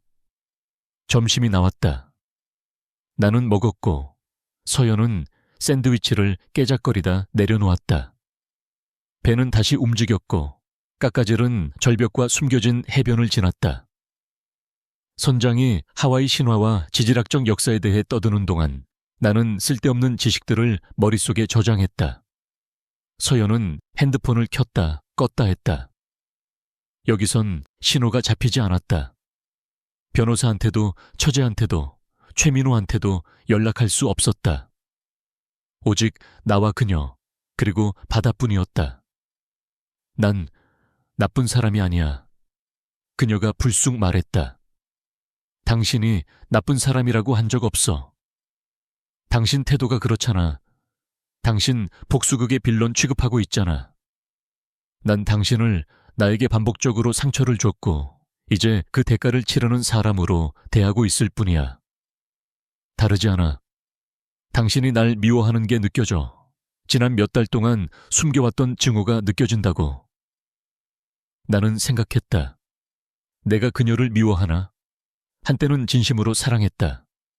하지만 그 사랑은 언제 변질되었나? 미워하지 않아. 마침내 내가 대답했다. 그저 더 이상 너 자신으로부터 너를 보호해주지 않기로 했을 뿐이야. 그게 무슨 뜻이야? 지난 9개월 동안 난 널 위해 변명했어. 스트레스 때문일 거야. 진심이 아닐 거야라고. 내가 샌드백이 되어 줌으로써 네 행동의 결과로부터 널 보호했다고. 그리고 이제 난 샌드백이 되기를 거부하는 거야. 그 차이일 뿐이야. 항구로 돌아오는 길 서연이 물었다. 내일은 뭐야? 커플 마사지 오후 2시 편안할 거야. 도윤 씨 진심이야. 계획이 뭐야? 당신이 얼마나 많은 증거를 가졌는지 하나씩 까발리면서 날 심리적으로 고문하는 동안 행복한 커플 연기를 계속하자는 거야. 비슷해. 아니면 지금이라도 휴가 접고 집에 가서 바로 이혼 소송 시작하든가. 그녀는 한참 동안 말이 없었다. 아니, 생각할 시간이 필요해. 바다 한가운데서 변호사란 통화도 못하는데 결정을 내릴 순 없어. 배가 부두에 닿았다. 사진사가 인화된 사진을 들고 대기하고 있었다. 배에 오를 때 찍은 내 팔이 그녀의 허리를 감고 있는 사진. 우리는 행복해 보였다. 하와이에서 기념일을 축하하는 완벽한 부부처럼 보였다. $20입니다. 사진사가 쾌활하게 말했다. 내가 지갑을 꺼내려 하자 서연이 내 팔을 잡았다. 사지마. 제발. 나는 사진을 다시 봤다. 어쩌면 다른 선택을 했다면 존재했을지도 모를 우리의 모습. 왜? 잘 나왔는데. 거짓말이니까. 나중에 이걸 보면 끔찍한 이번 여행만 떠오를 테니까. 아니면 우리가 잃어버린 게 뭔지, 네가 다른 선택을 했다면 가질 수 있었던 게 뭔지 상기시켜 주겠지. 그녀의 얼굴이 구겨졌다. 그녀는 사진사를 뒤로 하고 먼저 걸어갔다. 나는 사진사에게 미소 지으며 말했다. 괜찮습니다. 가지세요. 다음 날 마사지 숍은 평화로움을 강요하듯 설계되어 있었다. 유칼립투스 향, 졸졸 흐르는 물소리, 은은한 조명. 서연은 이미 휴게실에 앉아 있었다. 화장기 없는 얼굴에 흰 가운을 입은 그녀는 어려 보였고 무방비해 보였다. 테라피스트가 우리를 안내했다. 어두운 방, 나란히 놓인 2개의 베드. 낯선 사람의 손길이 몇 달간 뭉친 근육을 풀어주는 동안 바로 옆에 누워 있어야 하는 기묘한 상황. 기념일 여행이신가 봐요? 테라피스트가 물었다. 네, 내가 대답했다. 몇 주년이세요? 2주년이요. 서연이 무미건조하게 답했다. 어머, 신혼이시네요. 그들은 문을 닫고 나갔다. 정막 속에 서연이 웅걸거렸다. 이거 코미디네. 이혼 중에 커플 마사지라니. 아직 이혼 중 아니야. 휴가 중이지. 그리고 돈 냈잖아. 본전은 뽑아야지. 본전, 당신한텐 그게 중요하지. 돈 쓴 만큼 고통을 줘야 직성이 풀리는 거야. 문이 열리고 테라피스트들이 돌아왔다. 마사지가 시작되었다. 낯선 손길이 내 척추를 타고 내려가며 뭉친 곳을 눌렀다. 아프면서도 시원했다. 몸은 이완되려 했지만 머리는 여전히 체스게임 중이었다. 도윤 씨, 서연이 불쑥 물었다. 언제 떠나기로 결심했어? 나는 대답하지 않으려다 입을 열었다. 발라로 누워있는 이 취약함이 묘하게 솔직함을 이끌어냈다. 6개월 전, 아니 7개월 전쯤. 그녀의 숨소리가 거칠어졌다. 그렇게 오래됐어. 계기가 뭐였는데? 작년 12월. 작년 12월, 당신 로펌 송년회. 그게 뭐? 당신은 파트너 동반이 선택사항이라며 나보고 굳이 올 필요 없다고 했지. 내가 뻘쭘할 거라고. 근데 난 갔어. 차려입고 갔는데 당신은 이미 최민호랑 파트너들이랑 술을 마시고 있더군. 내가 들어서는 걸 본 순간 당신 표정이 썩어 들어가는 걸 봤어. 당신은 날 구석자리로 몰아넣었지. 그리고 밤이 끝날 무렵 누군가 우리가 어떻게 만났냐고 물었어. 당신이 웃으면서 뭐라고 했는지 알아? 인터넷으로 만났죠. 제가 어리고 철없을 때라 판단력이 흐렸거든요. 모두가 웃었지. 아주 재치 있는 농담이었어. 내가 그 철없는 선택이자 오점이라는 것만 빼면 침묵. 테라피스트들의 손길이 잠시 멈칫했다가 다시 움직였다. 난 그저 농담으로 당신은 진심이었어. 그때 알았지. 넌 날 존중하지 않는구나. 날 부끄러워하는구나. 관리해야 할 리스크로 보는구나. 그날 밤 집에 가서 난 기록을 시작했어. 네가 너만의 출구 전략을 짜는 동안 나도 내 탈출구를 만들기 시작했다고. 여기 직원들이 다 듣잖아. 서연이 속삭였다. 알아. 상관없어. 들으라고 해. 난 이제 연기는 지긋지긋하니까. 마사지가 끝났다. 테라피스트들은 도망치듯 방을 나갔다. 우리는 침묵 속에 누워 있었다. 페이스 크레들 아래로 내 숨결이 바닥에 작은 수증기를 만드는 것을 지켜보았다. 상처 주려던 건 아니었어. 서연이 말했다. 하지만 넌 상처를 줬어. 반복적으로. 네가 무슨 짓을 하는지 알면서도 멈추지 않았지. 몰랐어. 맹세코 난 몰랐어. 네가 보지 않았으니까. 넌 최민호랑 노느라, 커리어 쌓느라, 성공한 여자 연기하느라 바빠서 네 남편이 익사하고 있는 걸 못 본 거야. 익사, 뭐 그래. 주위 사람들은 다 숨 쉬는데 나만 숨을 헐떡이는 기분. 물가에 있는 사람들은 내가 손 흔드는 줄 알고 웃고 있는데 사실은 가라앉고 있는 그 기분. 그리고 내 머리를 물속으로 쳐박고 있는 건 바로 너였어. 서연의 흐느끼는 소리가 들렸다. 나는 고개를 들지 않았다. 사인할게. 그녀가 말했다. 뭐? 이혼 서류.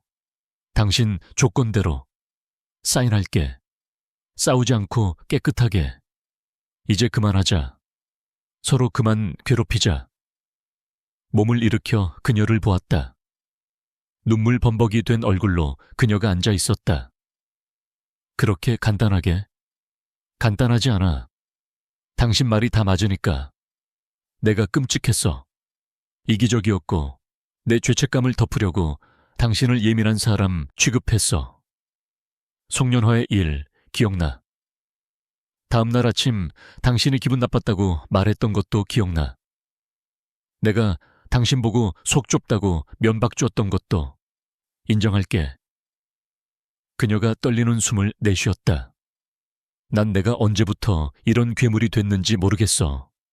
하지만 당신이 거울을 들이대니까 내 모습이 너무 역겨워.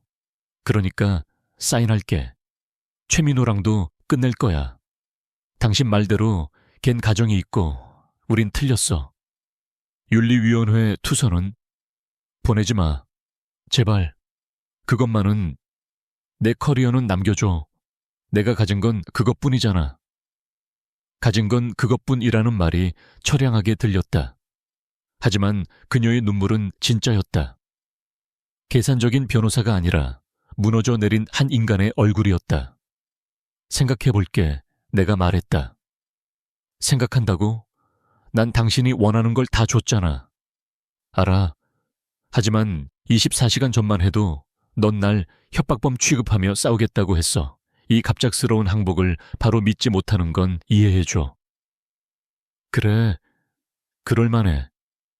우리는 옷을 갈아입고 나왔다. 테라피스트들은 보이지 않았다. 탁자 위에 메모만 남겨져 있었다. 두 분의 여정에 평화와 치유가 있기를. 서연이 그걸 보고 헛웃음을 터뜨렸다. 아무것도 모르면서. 그러게. 방으로 돌아가는 길 엘리베이터 앞에서 서연이 멈춰 섰다. 하나만 물어봐도 돼? 뭔데? 날 미워해? 진심으로 증오해? 증오.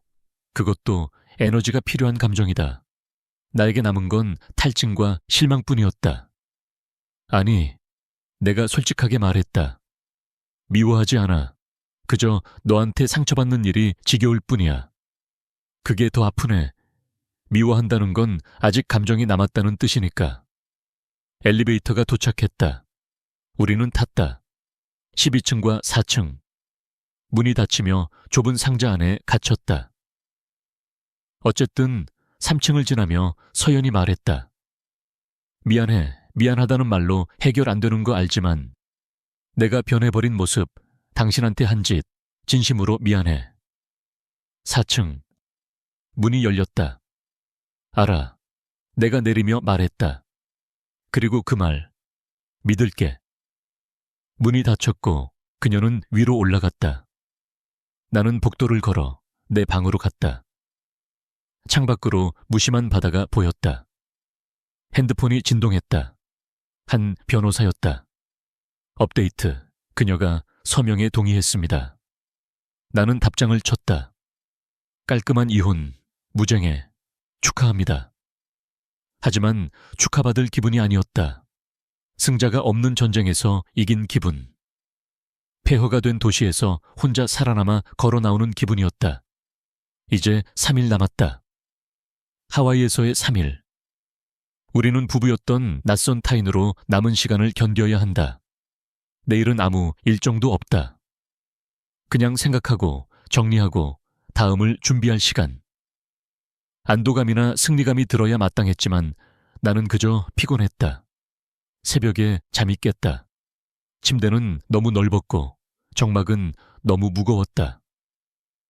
핸드폰 화면을 켜고 끄기를 반복했다. 와있지도 않은 메시지를 확인하고 오랫동안 짊어지고 있던 이제는 사라진 기대감의 무게를 헛되이 가늠해 보았다. 어제 마사지 숍을 나온 이후 서연에게선 아무런 연락이 없었다. 심야의 협상 시도도 새벽의 감성적인 호소도 없었다. 그저 침묵뿐이었다. 어쩌면 그녀의 말이 진심이었을지도 모른다. 사과, 항복, 그리고 싸우지 않고 서명하겠다는 약속까지. 내가 마침내 그녀의 두꺼운 갑옷을 뚫고 그 안에 있는 진짜 이서연을 찾아낸 것일까?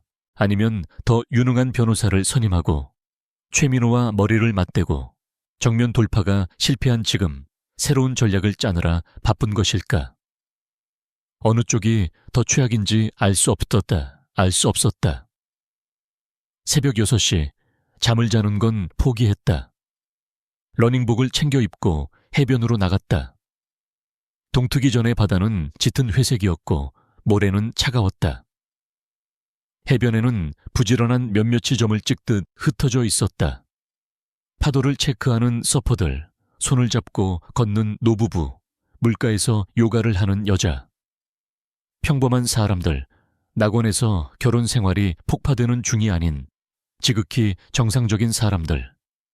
나는 배가 타들어가고 다리가 후들거릴 때까지 달렸다. 머릿속을 꽉 채운 잡음들이 관리 가능한 수준으로 잦아들 때까지. 돌아오는 길 발목을 적시는 파도는 차갑고 깨끗했다. 그때 그녀를 보았다. 우리 호텔 근처 모래사장.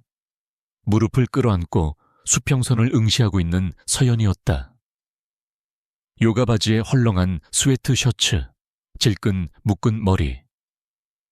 화장기 하나 없는 민낯에 늘 착용하던 명품 주얼리도 없었다. 갑옷을 벗어던진 장수처럼 그녀는 작고 길을 잃은 듯 보였으며 비로소 인간다워 보였다. 그냥 지나쳤어야 했다. 그녀의 고독을 존중하고 우리가 힘들게 확보한 거리를 유지해야 했다. 하지만 호기심이었을까? 아니면 한때 그녀를 사랑했던 내 과거의 유령이었을까? 나는 멈춰 섰다.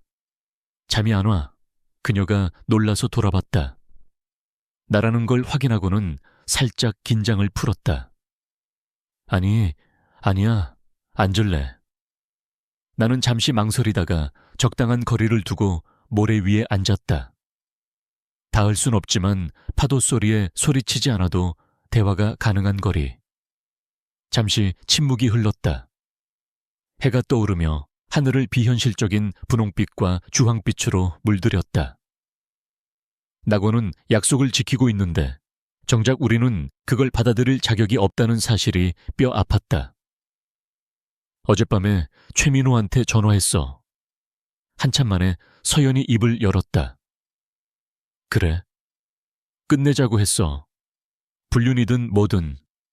당신이 증거를 가지고 있고 더 이상 우리 커리어를 걸고 도박하고 싶지 않다고. 그 자식 반응은? 최악이었어. 내가 과민 반응하는 거라고. 당신은 그냥 허세 부리는 거라고 하더라. 증거가 있어도 아무도 진지하게 안 받아들일 거라고. 당신은 그냥 회방이나 놓으려는 질투에 눈먼 남편일 뿐이니까. 나는 헛웃음을 터뜨렸다. 최민호는 날 정말 모르는군. 응. 하지만 따지고 보면 나도 당신을 몰랐지. 정말로. 그녀는 모래 한 줌을 쥐었다가 손가락 사이로 흘려보냈다. 그리고 협박하더라. 내가 끝내려고 하면 로펌 내 입지를 아주 곤란하게 만들겠다고. 자기가 인사위원회에 영향력이 있다고. 내 파트너 승진 막는 건 일도 아니라고. 그 새끼가 할 법한 소리네. 문제는 6개월 전만 해도 그 협박에 벌벌 떨었을 거라는 거야. 나한테는 커리어가 전부였으니까.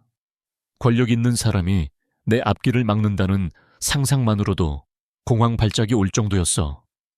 그런데 지금은 내가 사다리 오르는 데만 너무 집중해서 그 사다리가 맞는 건물에 걸쳐져 있는지 아니면 엉뚱한 벽에 기대어 있는지조차 확인하지 않았다는 걸 깨달았어. 나는 그녀를 힐끔 보았다. 그녀는 여전히 수평선을 보고 있었다. 아침 햇살을 받은 옆모습이 날카로웠다. 화장과 세팅, 계산된 연출이 없는 그녀는 달라 보였다. 더 젊어 보였고 로펌이 그녀의 모서리를 날카롭게 깎아내고 야망이 그것을 무기로 단단하게 만들기 전 내가 처음 만났던 그 여자와 닮아 있었다. 새벽 6시 치곤 너무 철학적인데 그녀가 옅게 미소 지었다. 잠을 못 자서 그래. 탈진 상태에서 인생이 완전히 박살나는 걸 보고 있으면 누구나 철학자가 돼. 인생 안 박살났어. 커리어도 있고 아파트도 있고 당신 내 뭐? 결혼 끝났잖아. 내 불륜 끝났고 내가 좋은 사람이라는 믿음 그건 아주 처참하게 무너졌지. 나한테 뭐가 남았는데 도윤 씨. 당신의 미래 지금까지와는 다른 사람이 될 기회 그게 당신이 나한테 주는 거야? 더 나은 사람이 될 기회? 아니, 난 당신에게 결과를 줬을 뿐이야. 그걸로 뭘 할지는 당신 몫이지. 해가 완전히 솟아올랐고 해변은 아침 수영을 즐기는 사람들과 가족들로 채워지기 시작했다. 세상은 우리의 드라마 따위엔 관심 없이 그저 햇살과 파도를 공평하게 나눠주고 있었다. 어젯밤에 당신 재정 상태를 확인했어. 서연이 불쑥 말했다. 당신이 말했던 그 계좌들, 내가 몰랐던 자산들. 나는 굳어졌다. 그거 비밀번호 걸려 있을 텐데. 찍어봤어. 당신 생각보다 단순하더라. 생일 아니면 기념일이겠지 뭐. 그거 사생활 침해인 거 알지? 피차 일반 아니야. 당신도 내 폰 뒤졌고 녹음했고 나 몰래 소송 준비했잖아. 위반으로 따지면 할 말 없지 않나. 맞는 말이었다. 그녀를 기록하기 시작했을 때부터 나도 도덕적 우위는 상실한 상태였다. 우리는 둘 다 신뢰를 살해한 공범이었다. 그래서 뭘 봤는데? 당신 말이 다 사실이라는 거. 미래 테크 지분, 고문료 수입, 투자금. 결혼 생활 내내 나보다 훨씬 많이 벌고 있었다는 거. 그래. 왜 말 안 했어? 왜 내가 당신을 먹여 살린다고 착각하게 뒀어? 대답하기 복잡했다. 그 당시 나조차 완전히 이해하지 못했던 동기들이 얽혀 있었다. 처음에는 놀라게 해주고 싶었어. 숫자가 충분히 인상적일 때 모두가 망했다고 생각했던 폐허에서 내가 뭘 다시 쌓아 올렸는지 보여주고 싶었거든. 그리고 나중에는 보고 싶었어. 네가 모든 권력을 쥐고 있다고 생각할 때 어떤 사람이 되는지, 관대해질지, 잔인해질지, 지지해줄지, 경멸할지. 그리고 난 잔인했지. 넌 잔인했어. 잠시 침묵이 흘렀다. 근처에 자리를 잡은 가족이 보였다. 부모와 아이 셋, 막내로 보이는 4살배기 꼬마가 팔을 벌리고 빙글빙글 돌며 까르르 웃고 있었다. 내 인생이 무너져 내리는 동안 천진난만하게 노는 아이들을 볼 때 느껴지는 그 특유의 통증. 아무것도 지불하지 않아도 되고 영원할 거라 믿는 저 순수함에 대한 질투. 만약 내가 알았다면 달랐을 거야. 서연이 말했다. 당신 돈, 당신 성공을 알았다면 난 당신을 더 존중했을 거야. 알아. 그게 문제라는 거지. 무슨 뜻이야? 내 통장 잔고나 직함 때문이 아니라 내가 네 남편이니까, 내가 사람이니까 존중했어야 한다는 거야. 인간에 대한 기본적인 예의는 자산 규모랑 상관없는 거잖아. 맞아. 당신 말이 맞아. 하지만 도윤 씨, 이해해줘. 내 세상에서는, 법조계에서는 성공이 전부야. 그게 사람의 가치고 척도야. 내가 그 논리에 너무 깊이 절여져서 우리 결혼 생활에도 그걸 들이댔어. 당신 기준을 맞추지 못한 거지. 넌 실패한 게 아니야. 내가 실패했지. 스펙 너머에 있는 사람을 보지 못한 내 실패. 결혼이 파트너십이지 인사고과가 아니라는 걸 잊은 내 실패. 큰 파도가 밀려와 우리 발을 적셨다. 차갑고 충격적이고 살아있는 물. 서연은 본능적으로 발을 뺐지만 나는 물이 발목을 덮도록 놔두었다. 이제 어떻게 되는 거야? 그녀가 물었다. 당신이 이겼어. 내 치부는 다 드러났고 당신 조건에 동의했고 내가 당신을 얼마나 과소평가했는지도 증명됐어. 당신의 그 거창한 계획, 다음 단계는 뭔데? 거창한 계획 같은 건 없어. 이제 끝이야. 당신이 서류에 사인하겠다고 했잖아. 그게 목표였어. 그게 다야? 아니면 날 괴로워하게 만드는 게 목표였어. 당신이 겪은 걸 똑같이 느끼게 하는 거. 둘 다일지도. 그래서 둘 다 이뤘는데 기분이 좀 나아졌어? 통쾌해. 나는 생각했다. 그런 감정이 드나. 서연은 무너졌고 사과했고 깨끗하게 물러나겠다고 했다. 내 분노는 정당성을 얻었다.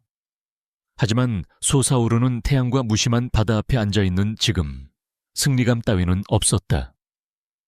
그저 내가 한때 집이라고 불렀던 도시를 불태워서 이긴 전쟁 같은 지독한 피로감과 슬픔뿐이었다. 아니, 내가 솔직하게 말했다. 기분이 나아지진 않네. 다행이다. 아직 우리한테 공통점이 하나는 남았네. 우리는 해변이 사람들로 붐빌 때까지 말없이 앉아 있었다. 근처 가족은 모래성을 쌓고 있었다. 아빠가 아이들에게 모래 다지는 법을 가르쳐주고 엄마는 사진을 찍어 그 행복의 증거를 남기고 있었다. 오늘 당신 만나면 하려던 말이 있었어. 서연이 말했다. 내 어린 시절, 콤플렉스, 로펌에서의 압박감, 구구절절 변명하면서 당신을 이해시키려고 했어. 근데 저 가족을 보고 있으니까 다 부질없다는 생각이 들어. 이유가 뭐든 내가 한 짓은 변하지 않잖아. 상처가 사라지는 것도 아니고 다 포장된 변명일 뿐이지. 누구나 이유는 있어, 서연아. 이유가 있다고 책임이 사라지는 건 아니야. 알아. 그래서 하는 말이야. 내가 책임질게. 불륜, 경멸, 내가 사랑하겠다고 맹세한 사람을 체계적으로 깎아내린 것까지 전부. 내가 틀렸어. 내가 잘못했어. 그녀가 나를 쳐다보았다. 눈빛에서 처음으로 지난 몇 달간 보지 못했던 것이 보였다. 조작도 계산도 연출도 아닌 날것의 후회. 정말 미안해, 도윤 씨. 전에도 말했지만 이번엔 진심이야. 나를 사랑해준 사람을, 그 사랑을 무기로 찔러버린 거. 지킬 가치도 없다고 생각해서 당신 인생 2년을 낭비하게 만든 거. 정말 미안해. 목이 메어왔다. 이런 건 예상하지 못했다. 이토록 벌거벗은 솔직함, 완전한 항복. 고마워. 내가 조용히 말했다. 그렇게 말해줘서, 진심인 것 같아서. 그 증거들은 어떻게 돼? 녹음 파일, 문자, 재무 기록들. 아직도 윤리위원회에 보낼 거야? 어제 마사지 숍에서 그녀가 무너진 이후 계속 생각했던 문제였다. 증거는 내 보험이자 레버리지였다. 하지만 그녀는 이미 내가 요구한 모든 것에 동의했다. 지금 그걸 보내는 건 그저 복수를 위한 복수일 뿐이었다. 아니, 내가 말했다. 안 보내. 최민호랑 정리하고 이혼 서류에 깔끔하게 사인해. 그게 거래였잖아. 증거는 지렛대였지 복수의 도구는 아니었어. 내가 보낼 만한 짓을 했어도 난 로펌 규칙을 어겼고 리스크를 만들었잖아. 프로라면 응당 대가를 치러야지. 그럴지도. 하지만 내 알바 아니야. 내 임무는 나 자신을 보호하고 공정한 이혼을 하는 거였어. 난 그걸로 됐어. 최민호랑 회사 문제는 당신 양심에 맡길게. 그녀가 천천히 고개를 끄덕였다. 그래도 말할 거야. 대표님한테. 최민호와의 관계, 법인카드 유용, 전부 자진 신고할 거야. 뭐? 미쳤어? 그건 자폭이야. 커리어 끝장난다고. 당신 말이 맞아. 결과는 중요해. 그리고 거짓말과 은폐 위에 서 있는 한 난 더 나은 사람이 될 수 없어. 내가 언젠가 이 로펌이든 다른 곳이든 파트너가 된다면 정직하게 내 힘으로 되고 싶어. 나는 멍하니 그녀를 쳐다봤다. 이건 내가 결혼했던 이서연이 아니었다. 윤리보다 체면을, 인격보다 커리어를 우선시하던 그 여자가 아니었다. 야망이 그녀를 괴물로 만들기 전 그녀 안에 있었던 어떤 존재가 돌아온 것 같았다. 용감하네, 내가 말했다. 아니면 멍청하거나. 둘 다겠지. 그녀가 자꾸 슬픈 미소를 지었다. 최고한테 배웠거든. 당신도 용감했잖아. 나한테 맞서고 모든 걸 기록하고 부당한 대우를 거부한 거. 그것도 용기와 멍청함. 둘 다 필요했을 걸. 확실히 둘 다였지. 우리는 해가 중천에 뜰 때까지 앉아 있었다. 옆 가족의 아빠는 모래 속에 파묻혀 과장된 비명을 지르고 있었고 아이들은 자지러지게 웃었다. 정상적인 사람들, 행복한 사람들. 우리 관계보다 훨씬 튼튼한 기반 위에 집을 지은 사람들. 우리가 저랬어야 했는데 서연이 조용히 말했다. 모래성 쌓고 사진 찍고 추억 만들고 우린 어쩌다 이렇게 됐을까, 도윤 씨? 언제부터 서로를 지키는 대신 상처 입히는 사이가 됐을까? 모르겠어. 아주 천천히 그랬겠지. 너무 느려서 둘 다 늦어버릴 때까지 눈치채지 못했을 거야. 너무 늦었을까? 그녀가 나를 보았다. 돌아갈 길이 있는지, 용서가 가능한지, 우리가 부순 것을 다시 조립할 수 있는지 묻고 있었다. 내 안의 일부는 그렇다고 말하고 싶었다. 그녀의 사과로 충분하다고 믿고 싶었다. 하지만 지난 9개월은 나에게 가르쳐 주었다. 사랑만으로는 충분하지 않다는 것을. 후회도, 심지어 진정한 변화조차도 우리가 확인한 근본적인 불일치를 되돌릴 순 없다는 것을. 내가 부드럽게 말했다. 너무 늦었어. 널 용서할 수 없어서가 아니야. 용서는 언젠가 하겠지. 하지만 널 신뢰할 수 없어. 그리고 다시는 신뢰할 수 없을 것 같아. 그녀가 고개를 끄덕였고 눈물이 뺨을 타고 흘러내렸다. 우린 바뀔 수도 있겠지만 서로에게 맞추기 위해 본성을 뜯어 고쳐야 한다면 그건 사랑이 아니야. 한쪽이 부러질 때까지 버티는 고문이지. 나 정말 당신 사랑했어. 나름의 방식으론. 부족했고 당신한테 필요한 방식은 아니었지만 가짜는 아니었어. 알아. 나도 사랑했어. 하지만 사랑만으로는 결혼을 지킬 수 없더라. 존중, 신뢰, 다정함. 우리가 멈춰버린 것들이 필요했어. 옆 가족의 아빠가 모래 무덤에서 탈출하며 괴물 소리를 냈고 아이들이 깔깔거리며 바다로 도망쳤다. 엄마는 여전히 사진을 찍고 있었다. 우리에게도 사진은 많았다. 겉보기에 완벽했던 인연을 기록한 디지털 앨범들. 속은 썩어가는 채로 카메라를 향해 웃던 연기의 기록들. 가볼게. 서연이 일어나 바지에 모래를 털었다. 당신 시간 방해해서 미안해. 이제 이틀 남았네. 이틀 뒤면 집에 가서 공식적으로 끝내는 거고. 그래. 그녀가 걸어가다 멈춰서서 뒤를 돌아보았다. 도윤 씨, 진심으로 하는 말인데 당신에게 어울리는 사람 만났으면 좋겠어. 통장 잔고 증명 없이도 당신 가치를 알아봐주는 사람. 당신을 깎아내리지 않고 세워주는 사람. 당신도 연기하지 않아도 되고 더 나은 사람이 되고 싶게 만드는 사람 만나길 바라. 그녀는 고개를 끄덕이고 해변을 걸어 나갔다. 밝아오는 하늘을 배경으로 그녀의 뒷모습이 점처럼 작아질 때까지 지켜보았다. 그리고 다시 바다로 고개를 돌렸다. 낙원에서의 이틀, 폐허 속에서의 공존. 그녀 없는 삶을 다시 짓기 위해 집으로 돌아가기 전 남은 시간. 해방감이 느껴져야 했지만 상실감만이 파도처럼 밀려왔다. 나는 낮 시간을 혼자 보냈다. 청승맞게 방에 틀어박혀 있지는 않았다. 수영장에서 책을 읽고 해변 카페에서 점심을 먹고 물고기가 다리 사이로 지나가는 투명한 바다에서 수영도 했다.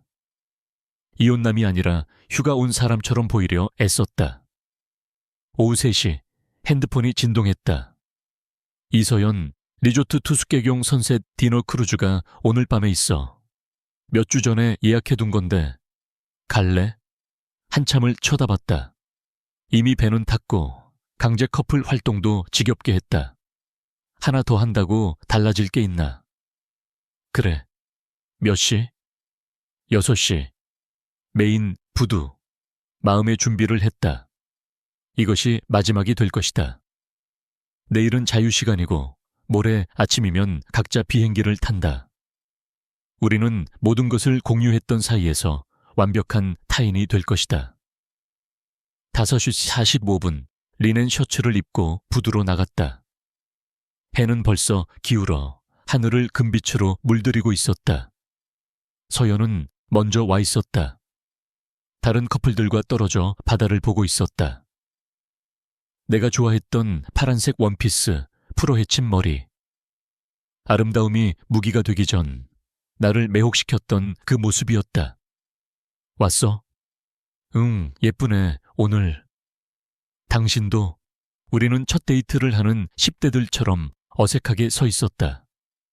연인도 아니고 적도 아닌 정의할 수 없는 사이. 승선하세요. 선장의 외침에 사람들이 배에 올랐다. 우리는 맨 마지막에 탔다. 배 뒤쪽에 자리를 잡았다. 다른 승객들은 대부분 신혼부부거나 기념일을 맞은 커플들이었다. 샴페인이 서빙되었다. 건배. 우리가 동시에 말하고는 어색하게 잔을 부딪혔다. 배가 미끄러지듯 나아갔다. 오늘 대표 변호사님께 말씀드렸어. 서연이 불쑥 말했다. 최민호 1, 법인카드, 다. 반응은 기대보다 좋았고 희망보다는 나빴어. 그녀가 샴페인을 들이켰다. 일단 둘 다 정직 처분, 징계위원회 결과 나올 때까지 대기. 파트너 승진은 물 건너갔지. 아마 이 로펌에선 끝일 거야. 유감이네. 아니, 자업자득이지. 당신 말이 맞았어. 커리어는 내 전부였는데 사실 날 인간으로 봐주지도 않는 직업에 내 정체성을 다 걸었던 거야. 내가 없어지면 일주일 내로 대체되겠지. 다 부질없어. 부질없지 않아. 넌 문제를 해결하고 사람들을 도왔잖아. 그랬나? 아니면 부자들 배만 불려줬나? 그녀가 다른 커플들을 가리켰다. 저 사람들은 사랑을 축하하러 왔는데 난 뭘 축하하고 있지? 날아간 커리어와 박살난 결혼? 배가 멈추고 저녁 식사가 나왔다. 생선 요리였지만 맛은 기억나지 않았다. 서연이 말했다. 아까 당신이 한 말 생각해봤어. 사랑만으론 안 된다는 거. 근데 그거 알아? 처음엔 정말 존경했어. 당신은 똑똑하고 웃기고 다정했어. 내가 강한 척 연기하지 않아도 되게 해줬어. 근데 왜 변했어? 무서웠던 것 같아. 사랑할수록 내가 약해지는 기분이 들었어. 내 세계에서 취약함은 곧 죽음이니까. 그래서 방어기제로 당신을 깎아내린 거야.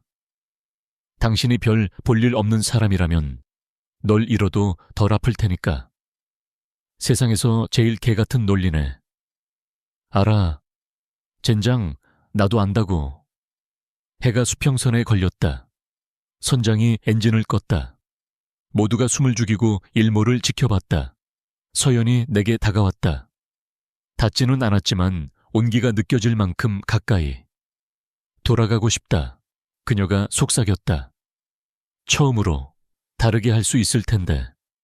정말 똑같은 선택을 하지 않았을까? 그럴지도. 난 고장났나 봐. 고장난 게 아니라 나쁜 선택을 한 거야. 해가 완전히 넘어갔다. 사람들이 박수를 쳤다. 하와이의 전통이라나.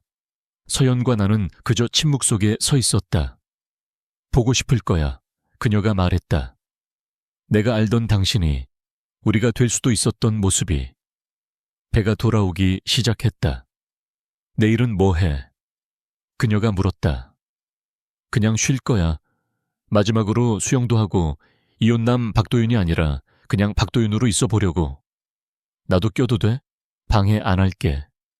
그냥 마지막 날을 혼자 보내면서 후회만 하고 싶지 않아서. 거절했다. 거절했어야 했다. 한다. 하지만 석양 때문인지 그녀의 솔직함 때문인지 마음이 약해졌다. 그래, 내일 10시 해변에서 봐. 배에서 내리자 또 그 사진사가 있었다. 이번엔 노을을 배경으로 난간에 서 있는 우리 사진이었다. 닿을 듯 말 듯 떨어져서 수평선을 보는 두 남녀. 우울하지만 아름다운 마치 고급 테라피 광고 모델 같은 모습이었다. 20달러입니다. 내가 지갑을 꺼내려는데 서연이 잡았다. 이건 사자. 행복한 추억이라서가 아니라 진짜니까. 우리가 서로에게 작별을 고하는 순간이잖아. 사진사가 건네준 봉투를 들고 우리는 리조트로 걸어왔다. 엘리베이터 앞에서 그녀가 멈췄다. 고마워, 오늘 친절하게 대해줘서. 날 적으로만 보지 않아줘서. 넌 적이었던 적 없어. 그냥 날 아프게 한 사람일 뿐이지. 그게 더 슬픈 말이네. 엘리베이터 문이 닫히기 전 그녀가 마지막으로 말했다. 정말 사랑했어, 도윤 씨. 망쳐버렸지만 그 마음은 진짜였어. 알아. 문이 닫혔다. 방에 돌아와 책상 위에 사진을 올려두었다. 말없이 이별하는 두 사람. 엔딩의 증거.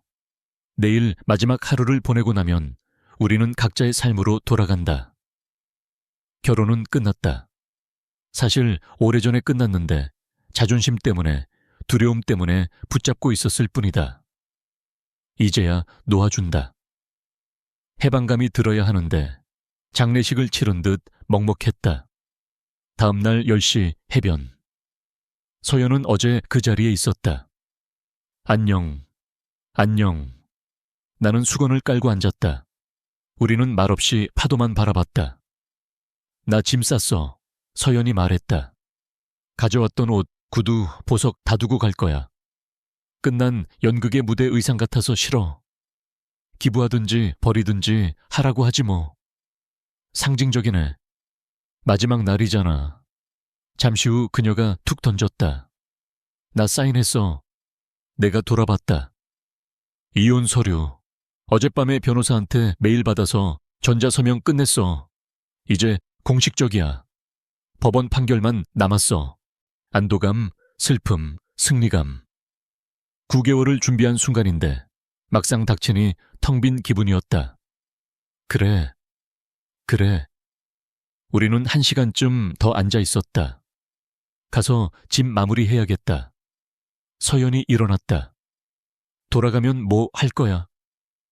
새 직장 찾고 진짜 심리 상담도 받고 연기하지 않는 이서연을 찾아봐야지.